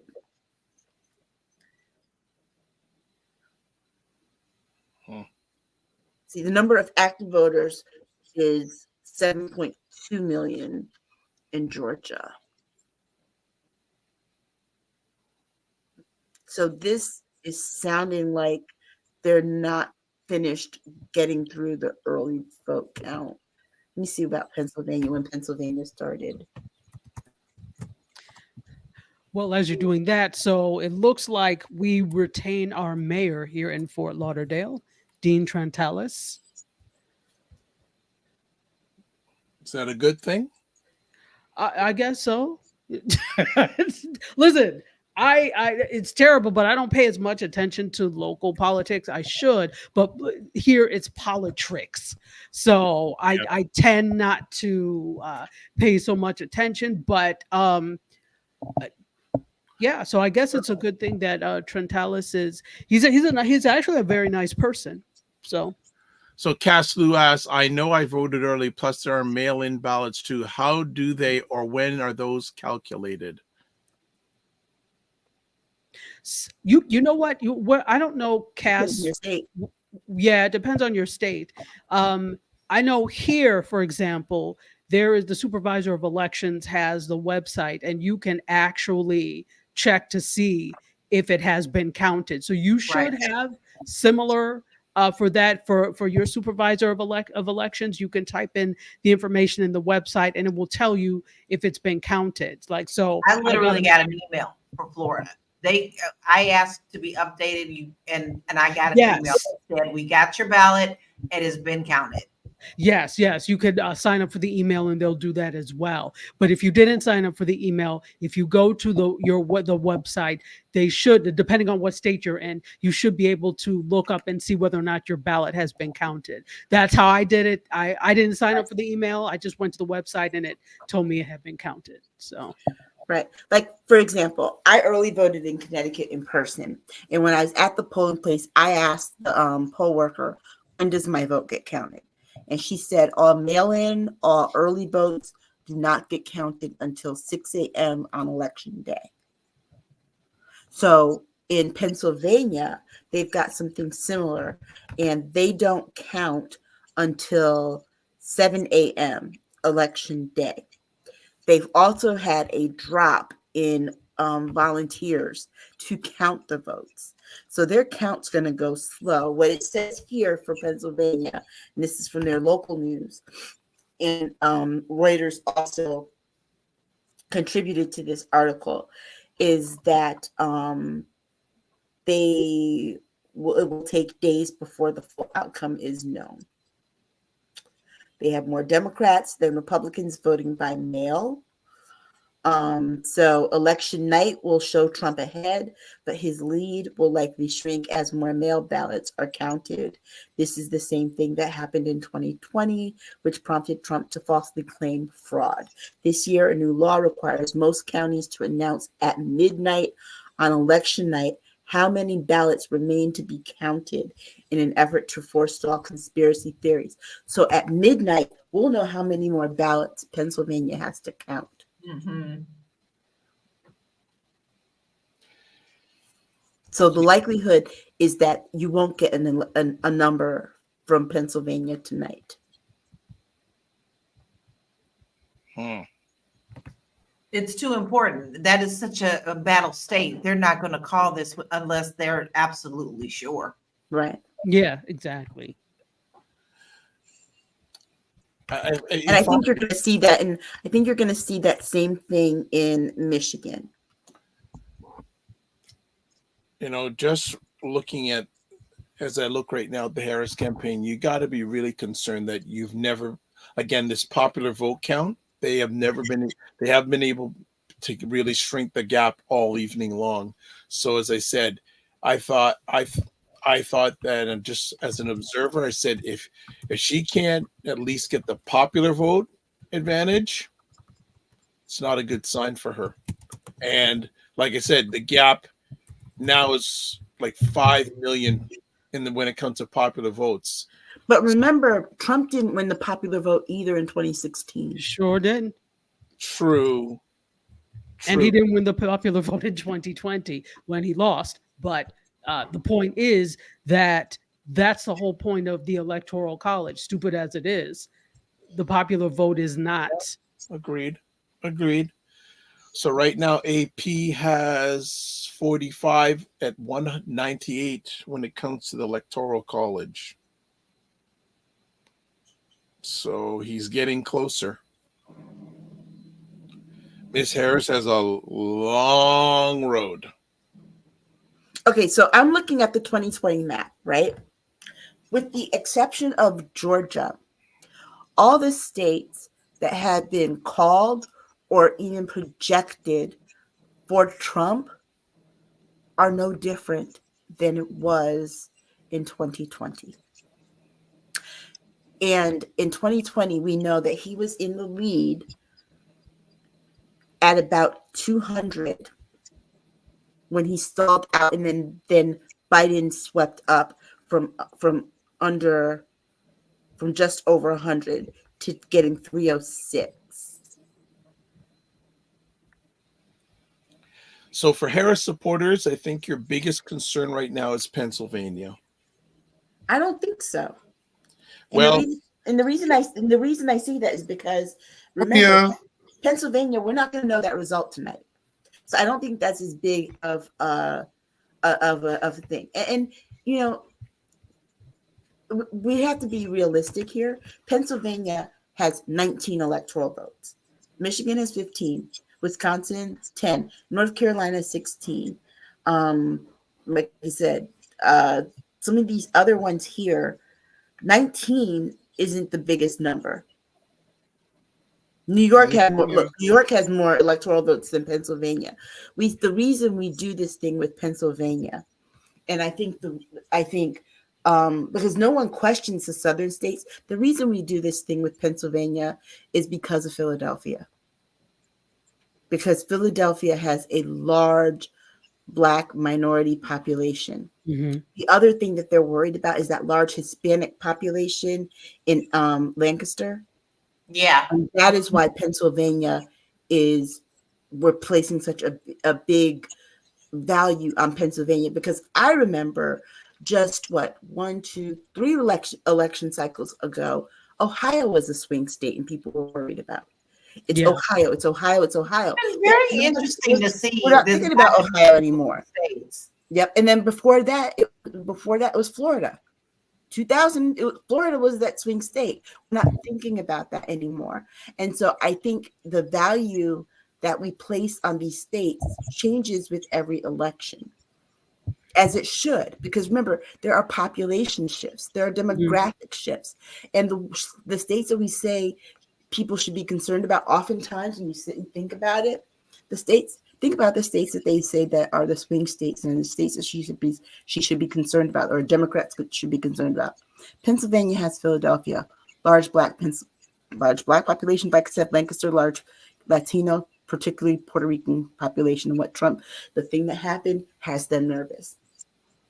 North Carolina, it has, of many of the southern states, it has a very large college educated population. There are some flagship universities there, but also Raleigh, Durham, and Charlotte have large Black populations. They also have large Hispanic populations. But guess what else they have in the western part of North Carolina? They have a large indigenous population. Okay. So there's that concern. So where are these other swing states? I'm looking at these other states that are considered swing states now.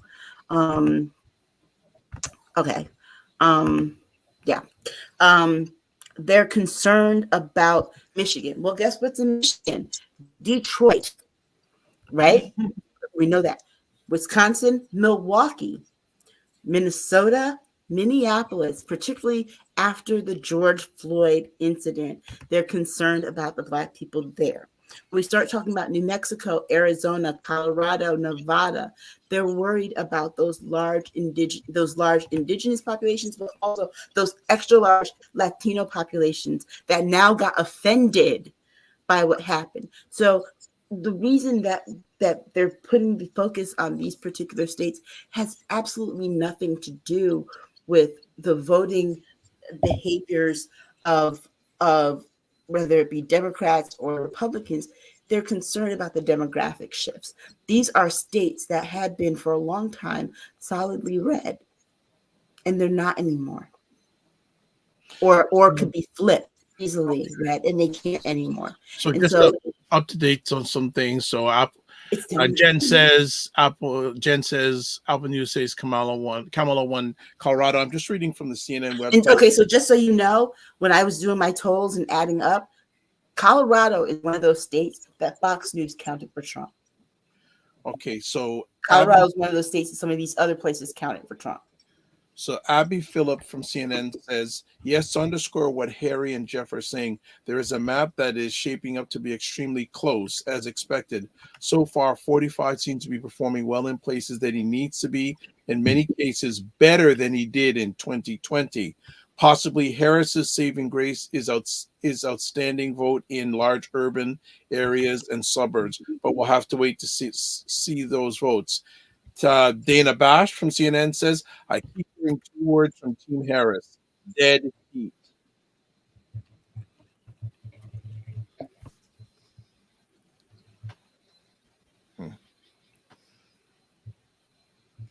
So, yeah. So Colorado on this map, because the Associated Press, it had it pink at one point. Now it's solidly blue. Kansas, they had earlier in Kansas, they had Kansas as light blue. Now it's pink. That might change. So, but I just, it irks me how they're counting these things, right? And not only that, we're talking about popular vote. There are, 40 million people in California? Yeah, I as I said, It's really made like an entertainment or Tyler Perry movie. Like, you know something's about to happen. What's up, Ryan? Wow. Oh, wow. So I apologize. The music's pretty loud, We but can hear you. I think the collective resolve in the room is the USA has lost their goddamn mind with allowing Trump to get this far ahead so quick. There's no other way to put it, but it's a thought experiment that to put the most vile, callous, non-empathetic person in front of the American population, and they still vote for him. This is a testament to privilege, white privilege, and that a person like him can do anything and still be a candidate. Forget get elected. We're on the way for him to actually be elected unless something drastically changes. But it's quite sad that America, we've got to this point. So that I just wanted to jump in and say hello from everybody that's here. Shout out to Sean Allen and Stacey Ann Berry that invited me to the in-person one. But I'm glad you were still on because I wanted to come say hi. No problem. Where are they holding the event? It's at the Milestones in Scarborough. Yes, I know someone that is there. So is that the prevailing commentary from the people that are there, Ryan? Yeah, it's like you can't believe how they call him the Teflon Don. Like he can do anything, say anything, and nothing sticks. That's the sentiment. That like, how are people still for this man? Is the sentiment in the room, and it's hard to explain. I mean, he has an appeal to enough millions of people that he got the nomination, and now he's on the way to possibly being elected. How else do you describe it? People want this guy in power. So if they want the chaos, I'm very curious to see, one, how now, after his 4 years, is this what's going to be needed to get elected? Like the copycats, all of the Democrats going to create their own Trump-like person that can only win if you do just vile stuff. And also, yeah, it's gonna be interesting to see what he puts in place that the American public has chosen. Like whatever happens, they have nobody to blame but themselves. So I'm very curious to be observing what's gonna be happening. Okay. Is Okay. is Project got- 2025 looming in the distance? Always. Yeah, see, the thing is, Doing this a long time. So I think people are holding up Project 2025 like this is not something that was already in the works. They just had the gumption to take their gnarled fingers and put it in a book. But these are the things that have been happening. This is, I would say, going back to the dawn of the civil rights movement. These are things that have been threatened to be put in place, and some things are already in place. Though the early workings of them were there. I think it's just now a quote organized document, but it's not anything new. Hey, I wanted to quickly. Jamal from Empro Graphics is in the building. So Yeah. Jamal, what are your feelings? How the election results are going so far? I mean, based on what I'm seeing, it looks like Trump is gonna take it, like no question about it. So we'll see how that goes tomorrow, what everybody says. But looks like it's gonna be a Trump victory today. Still. Yeah, So good to hear from you, Jamal. So Jamal, let me ask you, if 45 wins, what's your message to Black Americans?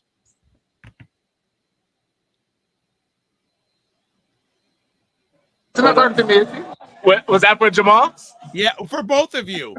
Okay, so what are your message for Black Americans if he wins? Protect the women and the children, and start saving up your money. Hey, the Canada border is open if you need somewhere for solace. But Remember, they said last time he won, people were like trying to come to Canada. Okay. yeah, hey, my message would be: you get what you get. Like this is what enough people, more than half, want this gentleman in power. So now we can't complain because all those that didn't show up to vote, you have no one to complain to. Like this is why you get out and vote. This is why it's important to be engaged. And this is what I was afraid of, that the momentum wouldn't carry the amount of people needed past the base that Trump has. So, hey, unless something shifts in the next few hours or over the next days, you get what you get, man. Yeah. They should be turning us on their screen, not what you guys are watching. Oh, Hey, yeah, that's true. Yes. that's true. Does anyone want to say anything to Ryan? Go ahead, Dr. Tachi. Yeah, you know what the thing is, and I keep saying this, we get what we get, but that's what you get too. I think we're not realizing that the implications that this has. This is not just an election in the US. This is a world election, which is why you all are even there watching this, because it has implications for everything. As was brought up, he's talking tariffs. He's talking things that are really going to affect North America, but then the world. So people can sit idly by, but you all have a pony. You're supposed to have a pony in this fight too, because the wrong way, and it can mean a lot of bad things for Canadians. It can mean a lot of bad things for Mexicans, North Americans in general. He's already, when he was here, pulled out of things like NAFTA, pulled out of all these things that are beneficial for a world economy, because he doesn't give a damn about a world economy. He gives a damn about himself. So it's problematic for everyone if this man gets it. Now, should this be the case? No. Personally, I think the rest of the world has put the U.S. on a pedestal it does not deserve to be on. And this is why we're in this predicament now. And then the whole thing of solving, sorry to say, obviously, you do want to be sensitive to what's happening in the rest of the world. But what has happened is we have become the police for the rest of the world. And so now when things don't move, or you have things like this, okay, with Michigan, and of course, I am so livid about what's happening in Palestine. But again, is that Vice President Harris's fault? So these things then become the fault because we deemed ourselves the police of the world. We should not be on that pedestal. That's a pedestal that we don't deserve, but you can only do what others allow you to do to them. I'll put it at that. Anyone else want to add? I think that's right on the head right there. Yeah. I really do. As the old folks in the South say, you gonna see. Okay, now I can add. I got the real numbers on PBS. So, Oh, okay. PBS can be reliably trusted. Absolutely. Let me add them up.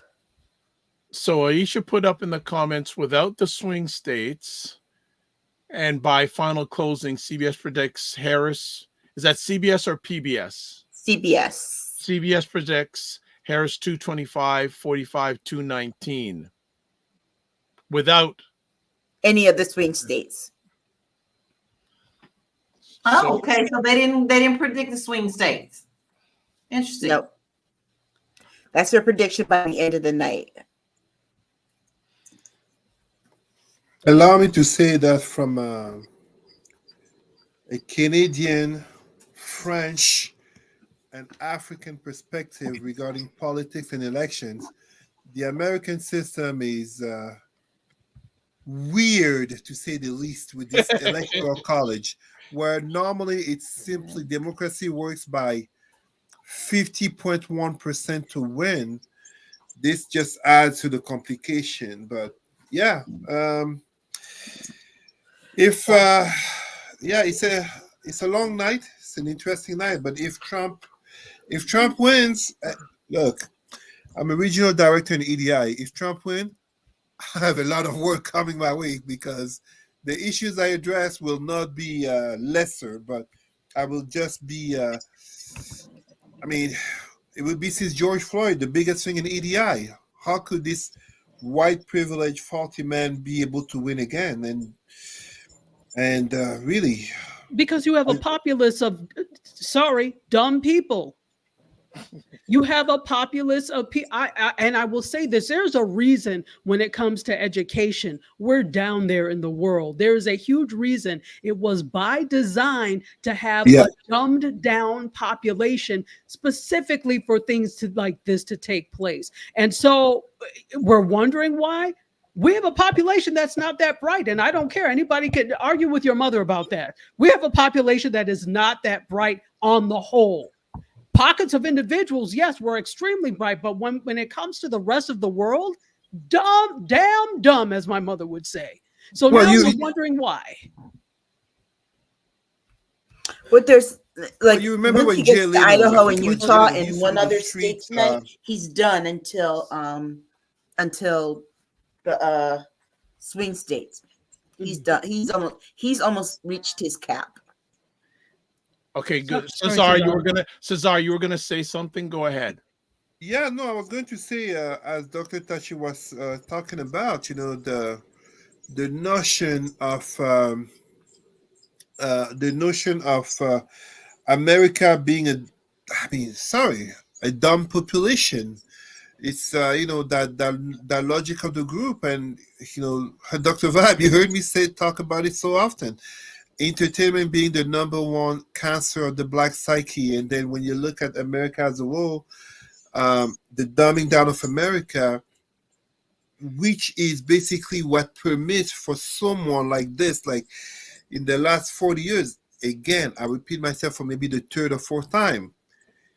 Could anyone have pictured, even though we can disagree with them in terms of policies, but could anyone have pictured men such as Bush father, Bush senior, Nixon, and Reagan, that this character, this man, Trump, called despicable by Mitch McConnell, Nazi by Vance, and what Rubio, Cruz have said about him, that he would come to this place, to this state? It is absolutely a reflection of America as a society. But how many people will want to have that conversation? Most will not, because look at Trump's meetings, Trump's rallies, the language. I have an article. I'm going to look for it to put in the chat that explains about how Trump voters are. They tend to be dumb. They don't tend to be dumb in terms of. I'm not trying to insult anyone who is a Trump voter, but as I said, how can you rationally and emotionally vote for someone who, unless you are a white male, has literally insulted your demographics? But they did. But they did. Mm-hmm. That's basically like me, a Pan-Africanist, was wearing an RBG shirt with the Ankh on it right now. I am trying to rationally and emotionally explain to you that I'm going to vote for David Duke. Like literally, I'm here, my fist is up, and I'm, I got our heroes behind me, and I'm telling you, I'm going to vote for David Duke. Right. And the thing is too, when we look at that educationally, we can also break that down. So I mean, it is known that the more well-educated are going to vote in a certain way. We already know this. But then amongst that, look at those on that side that maybe, we're not saying that they're completely uneducated, but look what they're educated in. And I don't have the numbers for this, but often they tend to be in fields where people are trained and not educated. Meaning you are only trained to do the one thing that you just do this and that's it. So you have a degree, you're doing this, but you're trained and not educated, which means you're not required to understand human psychology, sociology, considering other people. So there are levels to this entire thing. So even if on that other side you do have some educated, some people who have education, they're trained and not educated. Yeah. So just updating, I'm just taking a look at the map on the AP site. A few moments ago, Michigan was showing 45 ahead, but now it's back showing Ms. Harris ahead. But Pennsylvania right now is showing 45 ahead, and also Wisconsin and also Minnesota. So this is hit or miss time for Ms. Harris over the next hour or so. Big time. She's got to carry those blue wall states now, or it's a done deal. It's definitely a done deal. Not from the way that they're calculating this map on PBS. On the live. Mm-hmm. They're doing different routes with the states left. Mm-hmm.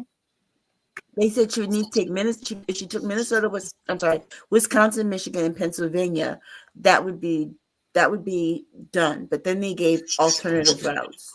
They're giving alternative routes of states that are possible. So for Aisha, there's some hope here. So Chris Wallace at 10:27 p.m., which is 10 minutes ago, said, as Yogi Berra once said, supposedly, quote, it's deja vu all over again, unquote.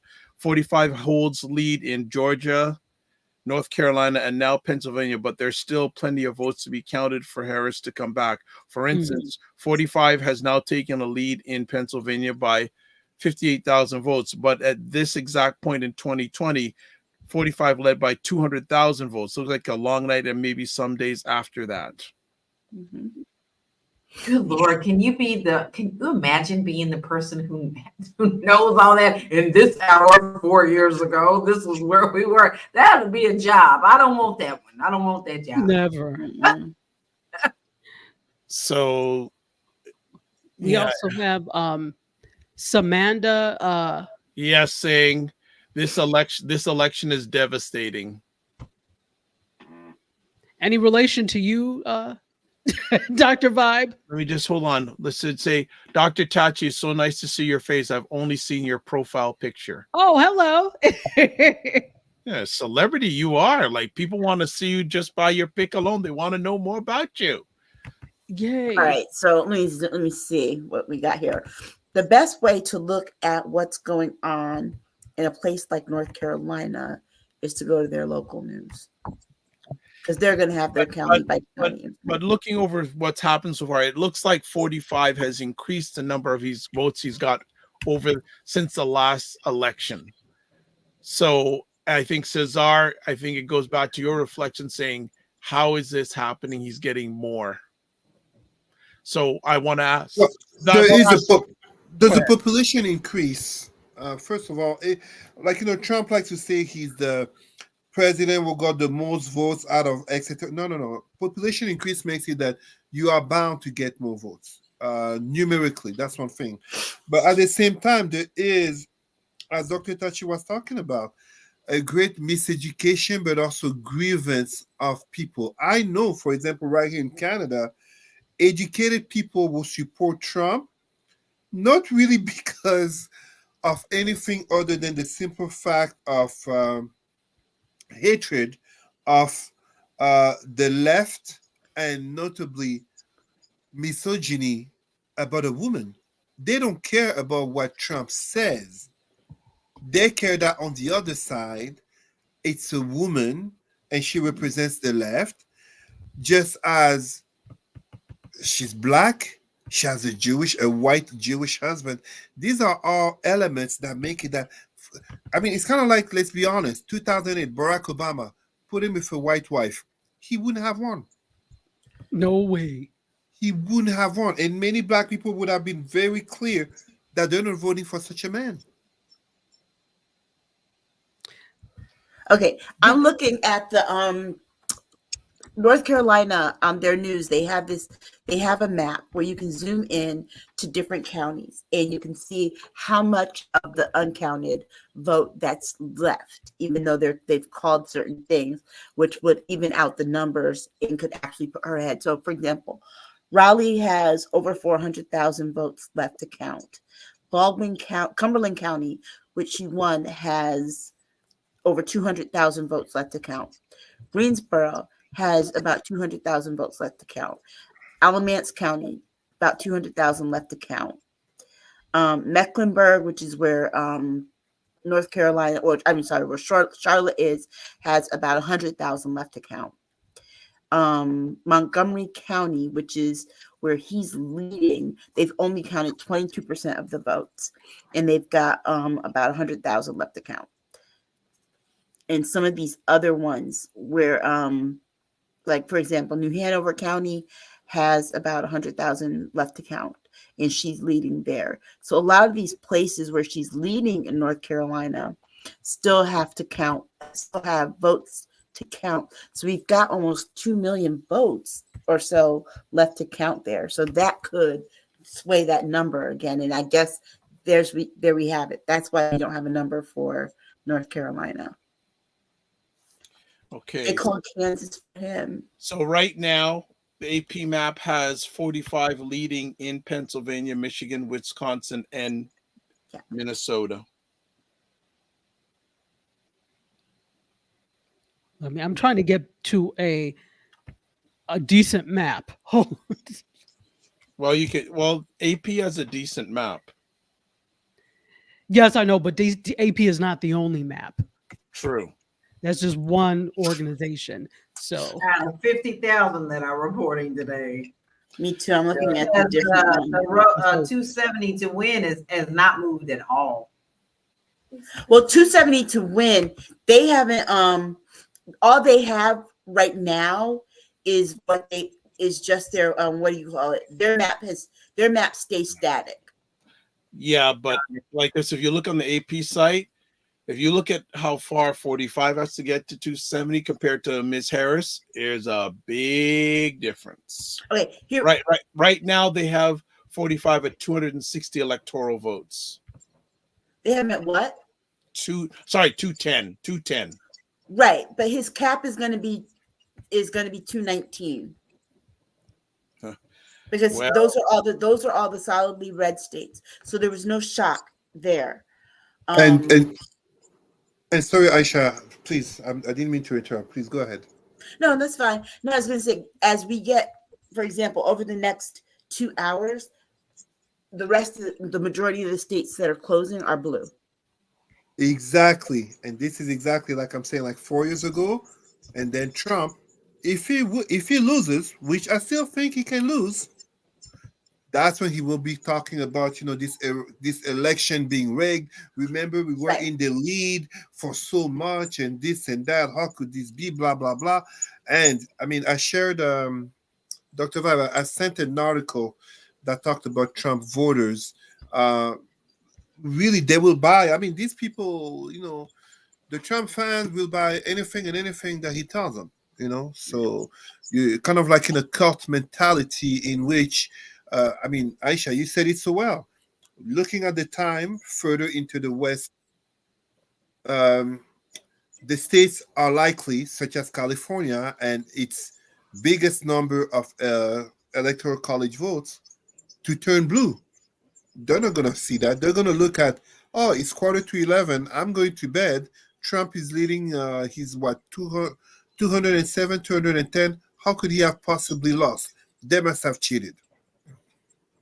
Look at, like, for example, right, like, who is this that I'm on right now?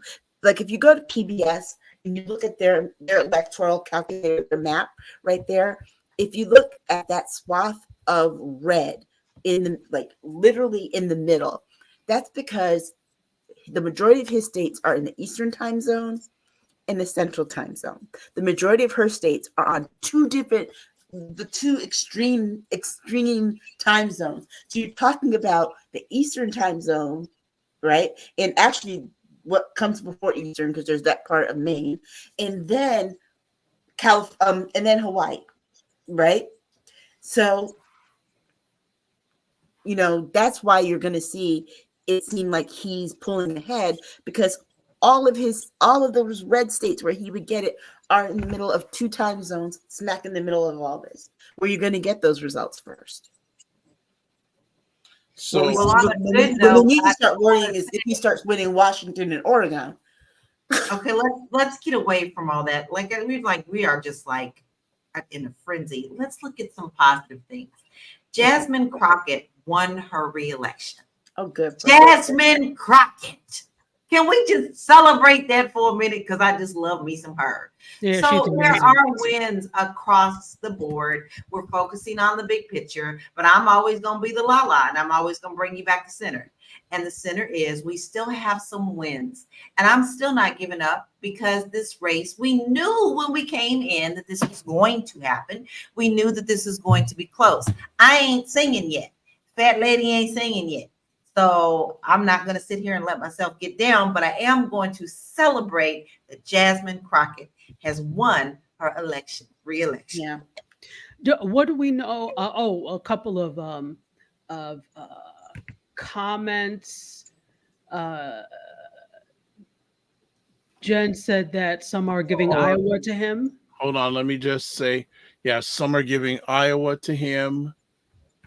Samantha says 60 for 45 to win. I don't understand. She says, I'm not gonna sleep tonight. No, you shouldn't be like that. And Samantha goes, did the Simpsons predict for Harris to win? And she also says, did the Simpsons predict 45's assassination attempt? Oh wow. Yeah, the Simpsons do that type of thing. Yeah, the Simpsons have been pretty on point. Yeah, absolutely. Also that damn Shonda Rhimes with Scandal. She's right. She wrote things into existence. Yeah, that's right. The AP called the race for Iowa, but 1, 2, 3, 4, 5, 6, 7, 8, 9, 10, 11, 12, 13, 14, 15, 16. So April says she's just There's still 30 counties to count. Still disappointed in the state of Minnesota. Samantha says Harris now up with 113. It's great, but she's got a long way to go. And I'm just taking a look.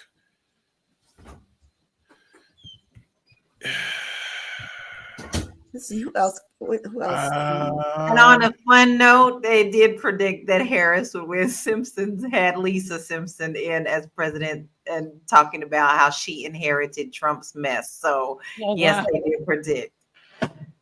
Okay, so we have here Nevada still has hours to go. There are still so many people in line.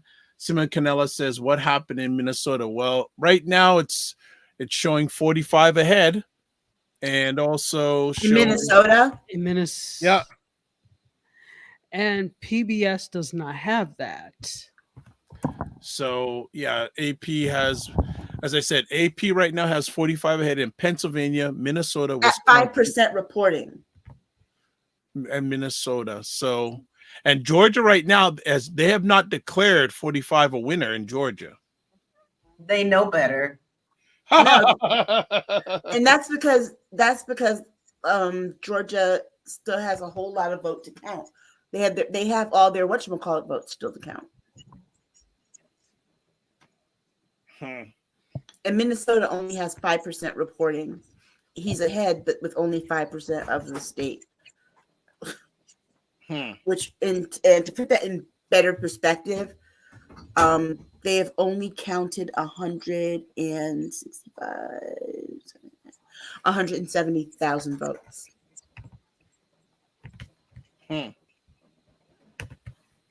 I'll tell you how many registered voters there are in Minnesota, and that'll put it in even more perspective. Here we go. So according to CNN right now, And 30% of Minnesota's registered voters cast early ballots.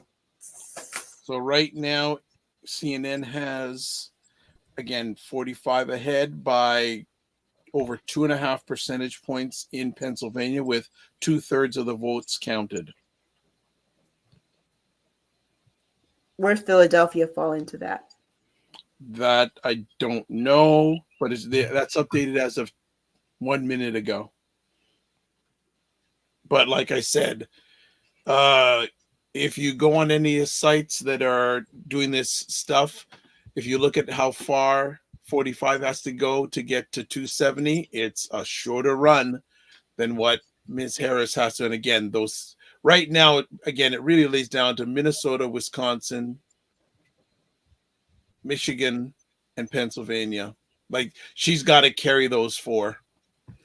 But even before that, she'll get ahead of him, because remember, in the votes that those swing states aren't going to count, but in the votes that are still left, she's got 100 to pick up. He's got about 6 left. Well, yeah, that's what we have to remember. Again, I mean, the map is looking the way. California has 54. Mhm. Oregon is 8. Washington is 12. There's Arizona and New Mexico. Arizona and New Mexico. Arizona has 11. New Mexico has 5.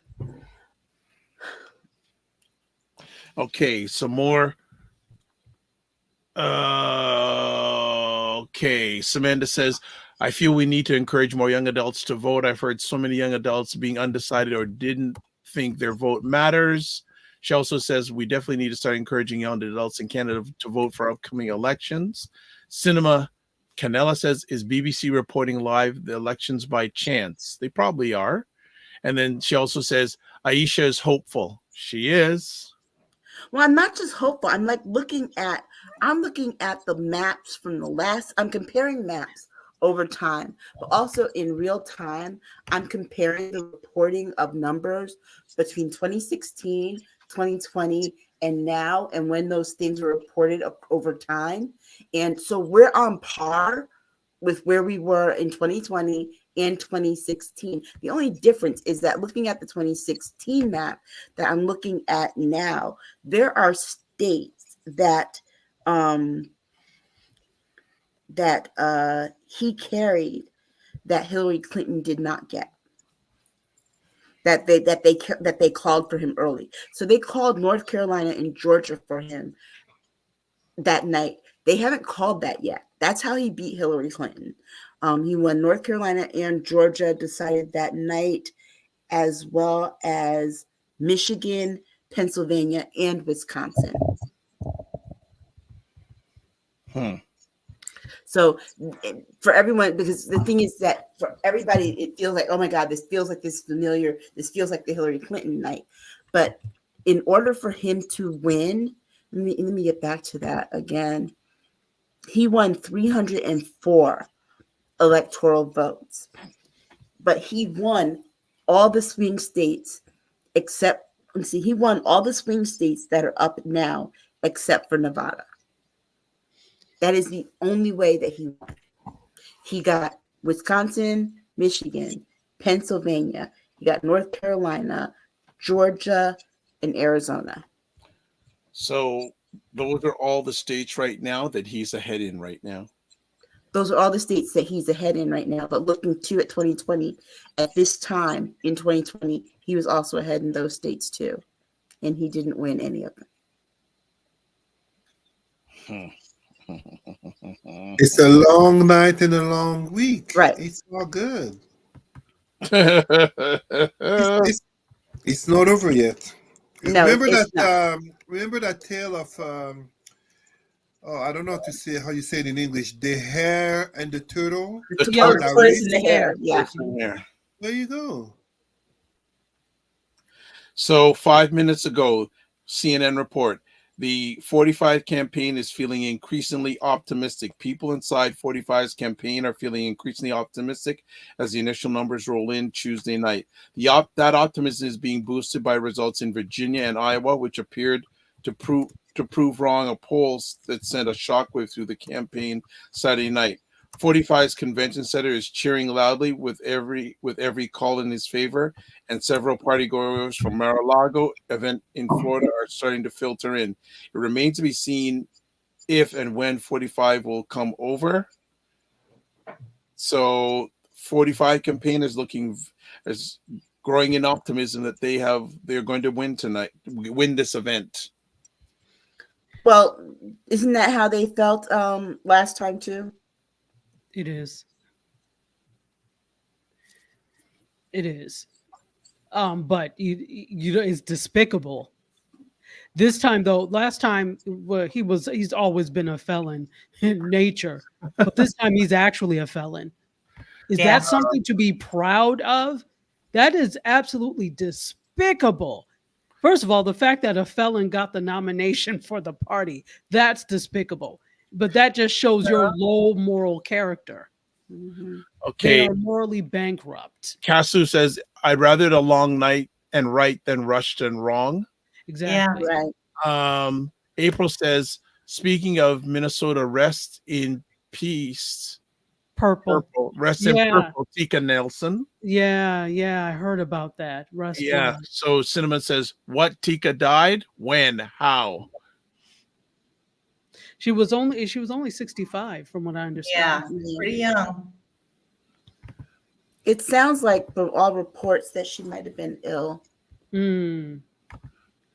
Then they said she missed some key events recently due to illness. Yeah. Mm-hmm.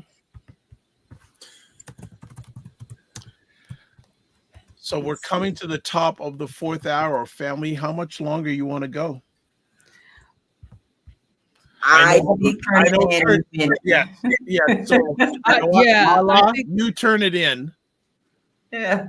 And we will chat. So thanks again. I think we're all like, it's going to be a long night. We're kind of ready to call it a night.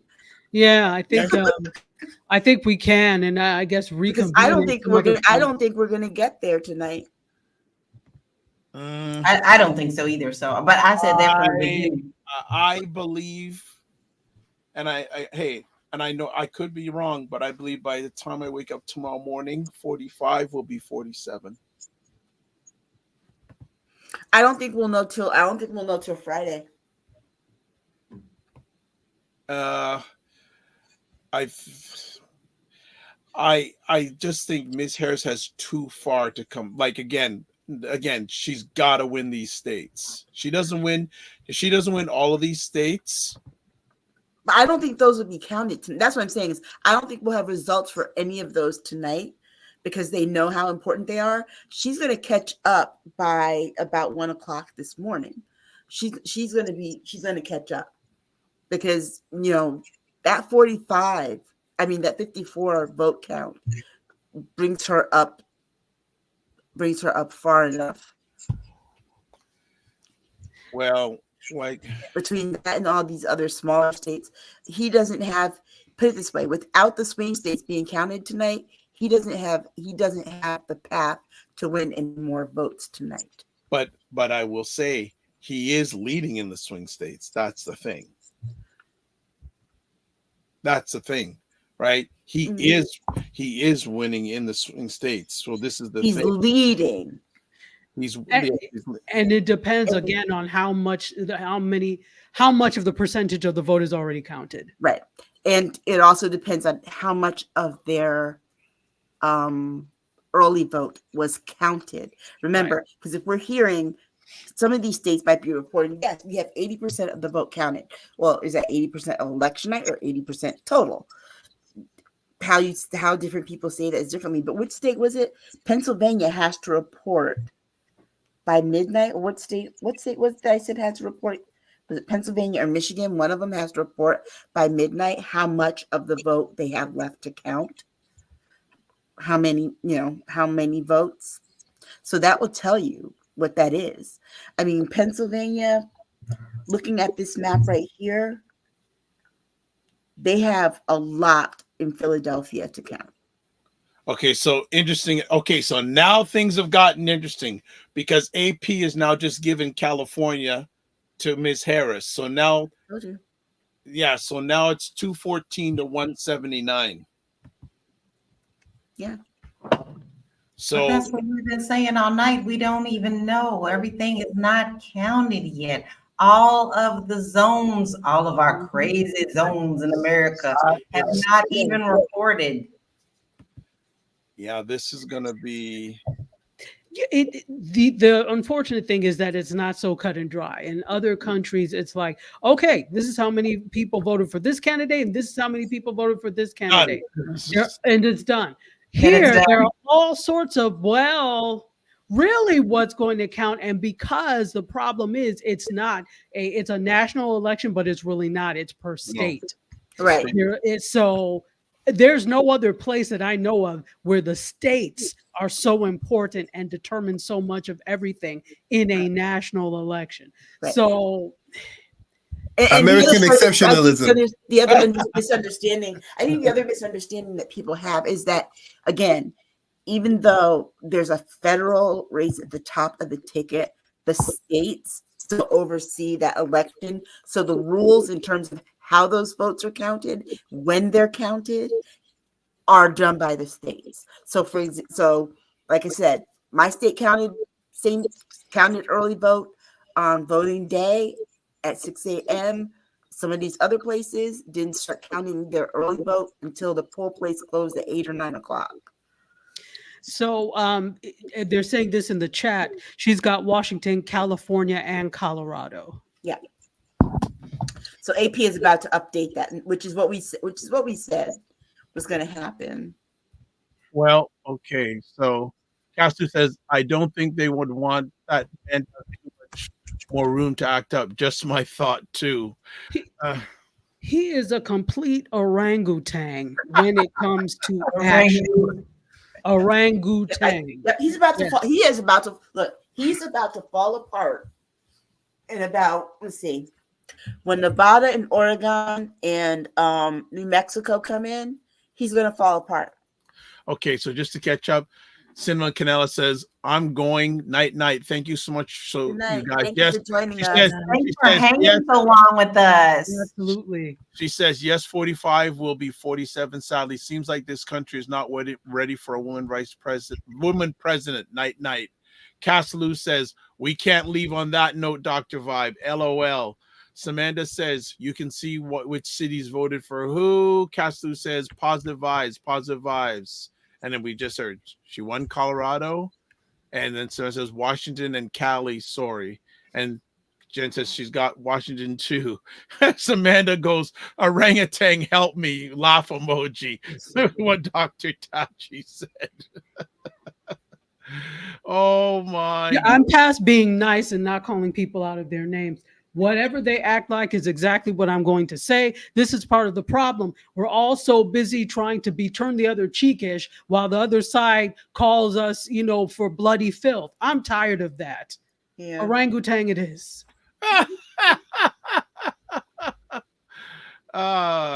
He got Idaho. Yeah, are we the other surprised? thing too that we should note, and everyone should be, Maine hasn't called where their other votes are going. Which of their votes? How many? Yeah, of their votes it's are going, interesting. I'm are seeing going to her. And New Hampshire hasn't called yet either. Right. New Hampshire and Maine are now blue. Well, light, Leading. the light blue. Light blue. So Which New Hampshire, she's likely going to win New Hampshire. New Hampshire is not one of those red states. Maine is deciding which percentage of the vote, because they split their votes, which of the votes she gets, which he gets of the three. So, he got Idaho, which we expected. I'm telling you. listen, you knew the Mormon states of Utah and Idaho were going to go to him. So Exactly. So look, I'm telling you this, in about 2 hours, that good feeling that Donald Trump said he had, he's not going to be having it. Well, so Aisha does. I'm just looking at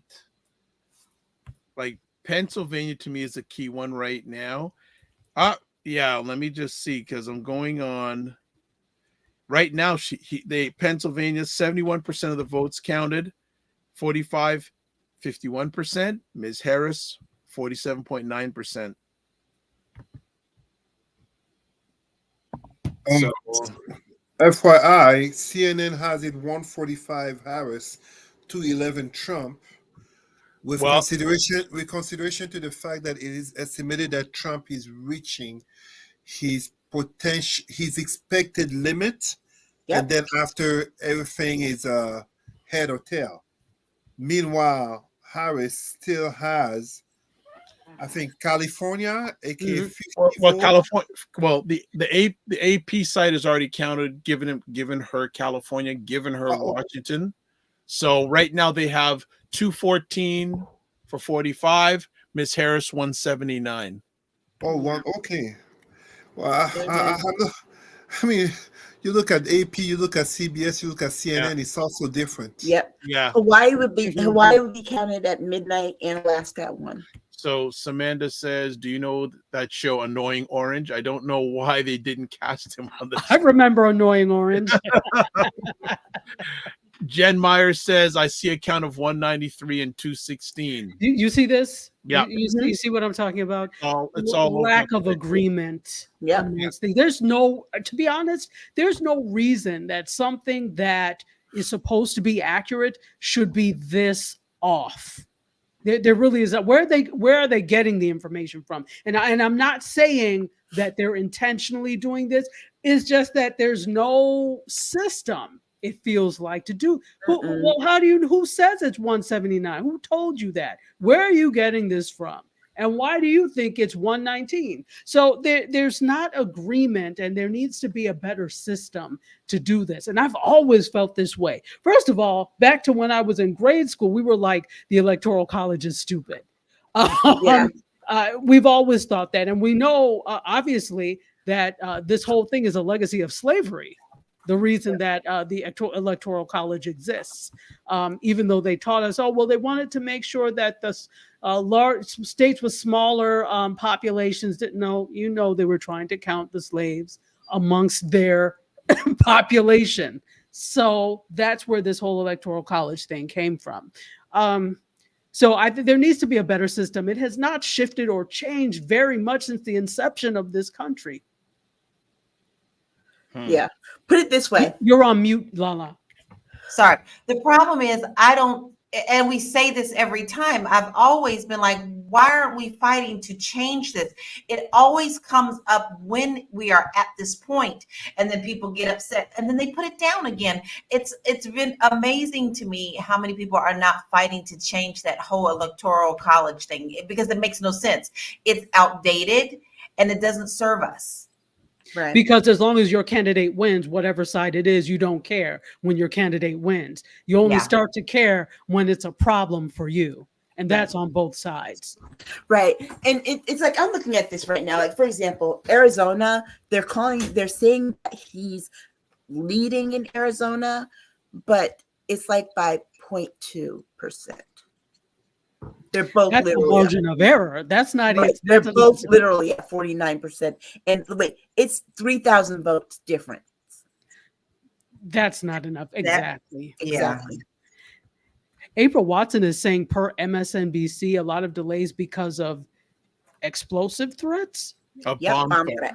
And that might be I was reading earlier, that was something that they had at polling places in Pennsylvania, which is probably going to delay Pennsylvania's count tonight. Okay, do you see the instability? Because I Yeah. know it's not us doing these threats. I know it's not us. No. Please. I watch Well, it. you Let's know, see when aside they're to know that they telling know who these women people are. they're telling women in South Carolina to be careful going to the polls because the KKK has put out issues like they're gonna be looking for single women. Yeah, you know that's I it's lived exactly in, what's let me tell you coming something. from. I lived in South Carolina. You know, they do that at every election. Yeah, They I remember they did that in the midterms in 2006. They do that every election there. It's like, here's my thing. I don't understand why something as simple as voting and determining who's going to be the leader warrants the worst of people to come out. The worst. The absolute worst. they always want their way. That's what it is. They can't stand not getting their way. Yeah. Well, that's what happens. You've already cultivated this group of lizards, and you're wondering why they're behaving like lizards. Yeah, exactly. And on that note, I'm going to bed. I love Me y'all so much. too. I am going to bed. We love you Night. more. So, all right, Good take night. care, Lala. I'm going to bed too. Okay, so I guess we're gonna shut it down. So Yeah. for people who have been look at Samantha goes look at some people who are here. Regina's here. Jen says Marina just won in Ohio. My God. Jen says Sherrod Brown was in there forever. Regina. Oh, he lost? Who? Sherrod Brown. Yeah, I think he did. Oh, wow. Republicans rarely win the popular vote, hence we still have the electoral college. Exactly. Samantha says the KKK, excuse me. She goes, oh, Samantha says, Dr. Tachi, you crack me up. She also says, free country, my butt. Well, Casu says, I just saw something that says, I mean, in Obama 2020 election, it took 30 days to count every ballot. It says, let the ballot ruin its course. Agree, Dr. Tachi, everything needs to be revamped. Yeah. Casu says everything says this was great. And Jen says, yeah, Sherrod lost. No. Mm. Well, here's the thing that we have to be mindful of before we close out is that, you know what? Not having an answer tonight is not a bad thing. Yeah, we want people to take their time. We want due process. We want everything to be better to be right than first. Yeah. And we want every vote counted, regardless of which way it goes, you know, and that includes people who are overseas, people who are serving in our military, people who are sick, people who are still standing in line in some of these places. And let's be clear, there were places that closed at 8 and 9 o'clock Eastern time. And if you were still in line, you have the right to cast your ballot. You do. Mm-hmm. And I would add. Quick question. Sorry, go ahead, Cesar. No, go ahead, Dr. Tachi. Finish your thought. I forgot. There was a question I wanted to ask. It will come back to me. Go ahead, Cesar. Anything related to orangutans? No, not the orangutan will come, but it wasn't that.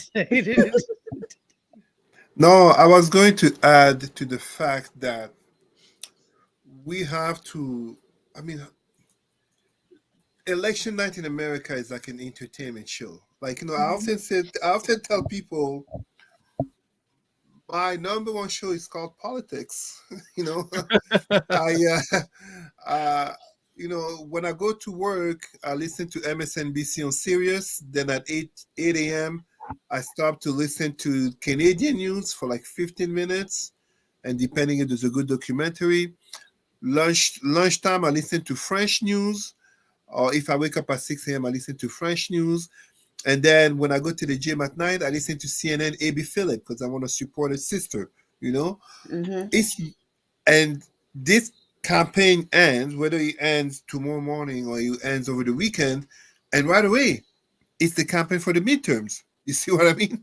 That starts. So the anxiety that it creates with, you know, the notions of power and all the money that's there. And in this case, Trump cannot afford to lose, because that therefore means his trials will go on, aka Fannie Lewis got reelected.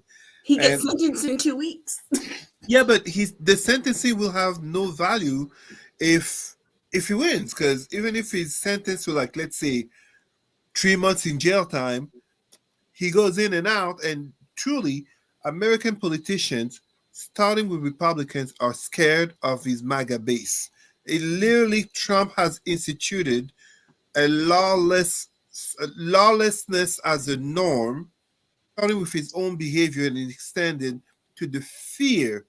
It's kind of like, and I mean, I have to make the parallel with the Nazi and Hitler, the brown shirt, where basically they become, you know, like a fear element within the politics of the state. Yeah. The other thing I would have to say is, although I think, I mean, I don't know what it's looking like now, but I think Kamala Harris can win Michigan. But even if she wins it, let us not forget that American demographics are changing, aka it is projected in 2024. I can't remember if it's 2030 or 2030. 2030, 2040. Not only is it projected by 2035, 2040 that whites will no longer be the majority, but there's another ethnographic that's changing. It's Arab, well, let's say Muslim population will surpass the Jewish population. And this will have an impact on Democrats in regards to the foreign policy, notably in regards to military aid to Israel. These are factors to take. Whatever happens today, I look at this election as the setting up of elections to come, likely for the rest of this century. Wow. No, Yeah. absolutely. But with regard to that, this is the interesting thing. People continue to vote against their own best interests. So I was looking at something where they were saying, you know, in Michigan, they're torn because of the whole Palestinian conflict thing. But I'm also looking at, and that's a real concern. But are you also looking at the fact that this person that you're torn over voting for would also deport you back to Lebanon, to Syria, to you are not, in his eyes, you don't belong here. So you're not American because you're not American, and you will never be American in it. So you're getting on the high horse and uniting for the wrong cause, if you ask me, because the whole thing is, even if this is something that is part of your platform, at least Vice President Harris can be talked to and reasoned with. He cannot. No. And he doesn't give a damn about you because he doesn't see you as American. Like you said, he told Putin he could blow him off the map. Exactly. He's talking about you. But again, People don't see it as real until it comes to the front door. And what's going to happen is it will come to the front door like, oh, he said, shut it up. That's exactly what I'm going to say. Shut it up No. right there. I Shut know it up.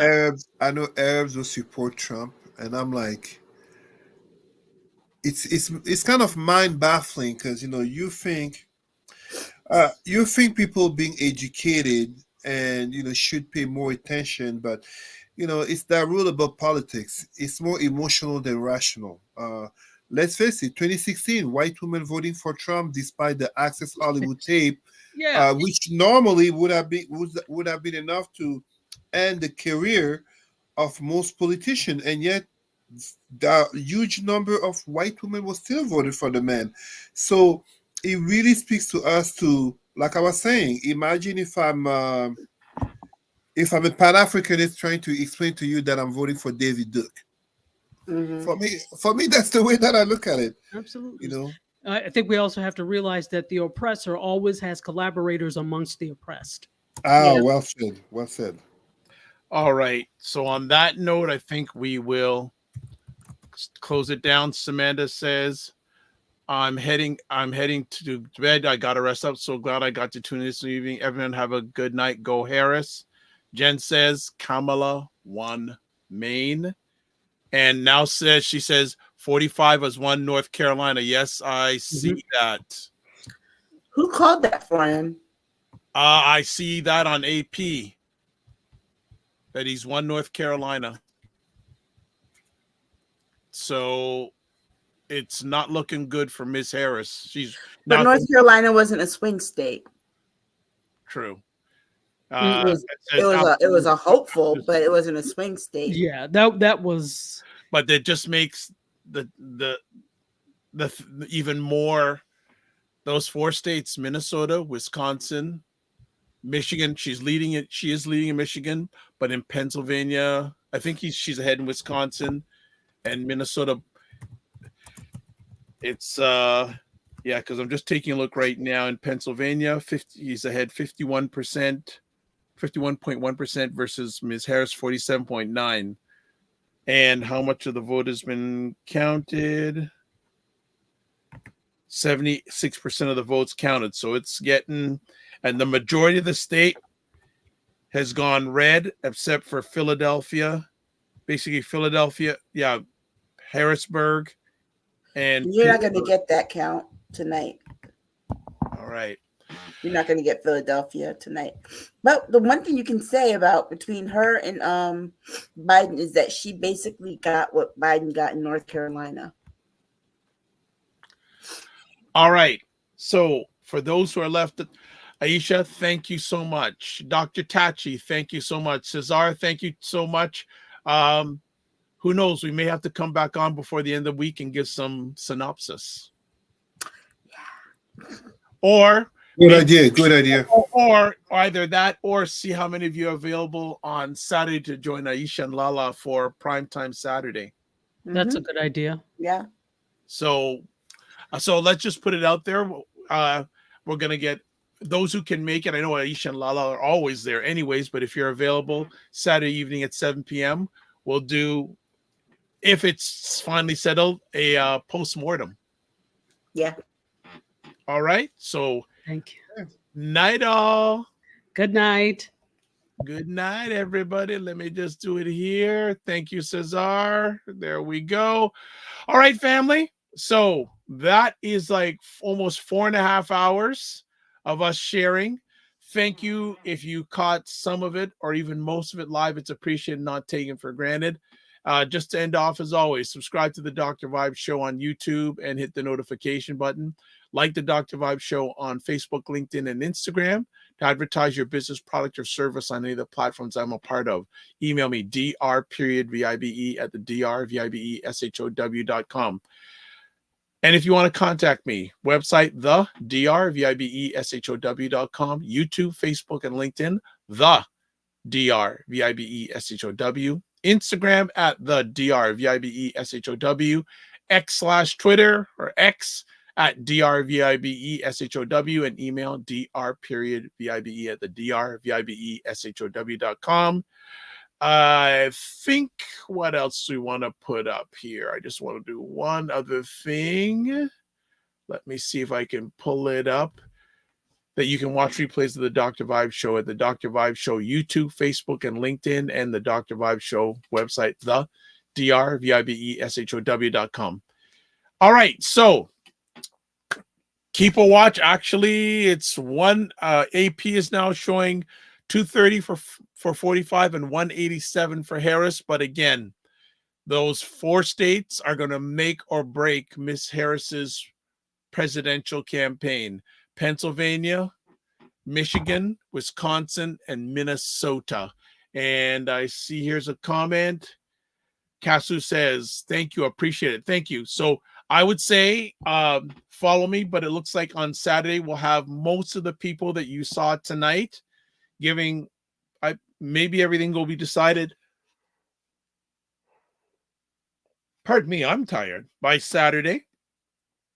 So what I'll do is before we leave, I'll just give you a rundown of what CNN is saying going on in the swing state. So just give me a second. Oh, so here's a report from CNN. Manu Raja, Speaker Mike Johnson, and House Majority Leader Steve Scalise are headed to Mar-a-Lago to be live with 45. House Whip Tom Emmer is already there. They want to celebrate a victory. Let me just see. Okay. So it looks like the Republicans are getting ready to celebrate a victory. Now the question will be, will they also take the House and the Senate?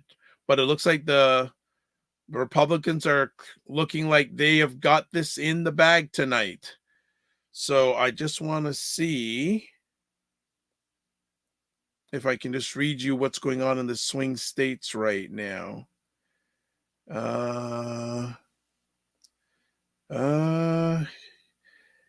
Yeah, it looks like, okay. So here's up to date AK CNN. So Arizona has 45 ahead, 49.49 with 51% of the vote counted, 49.6 versus 49.5, 51% of the vote counted. They have, Arizona has 11 electoral seats. Georgia, 45 is ahead, 50.9% versus 48.2% for Ms. Harris. And 91% of the votes are counted. So it looks like Georgia's going to go for 45. Let's see if we got anything else I can tell you. So Georgia, Michigan, Ms. Harris is ahead 49.8% to 40. Now it's actually 49.7% versus 48.5%, and that is with 35% of the votes counted.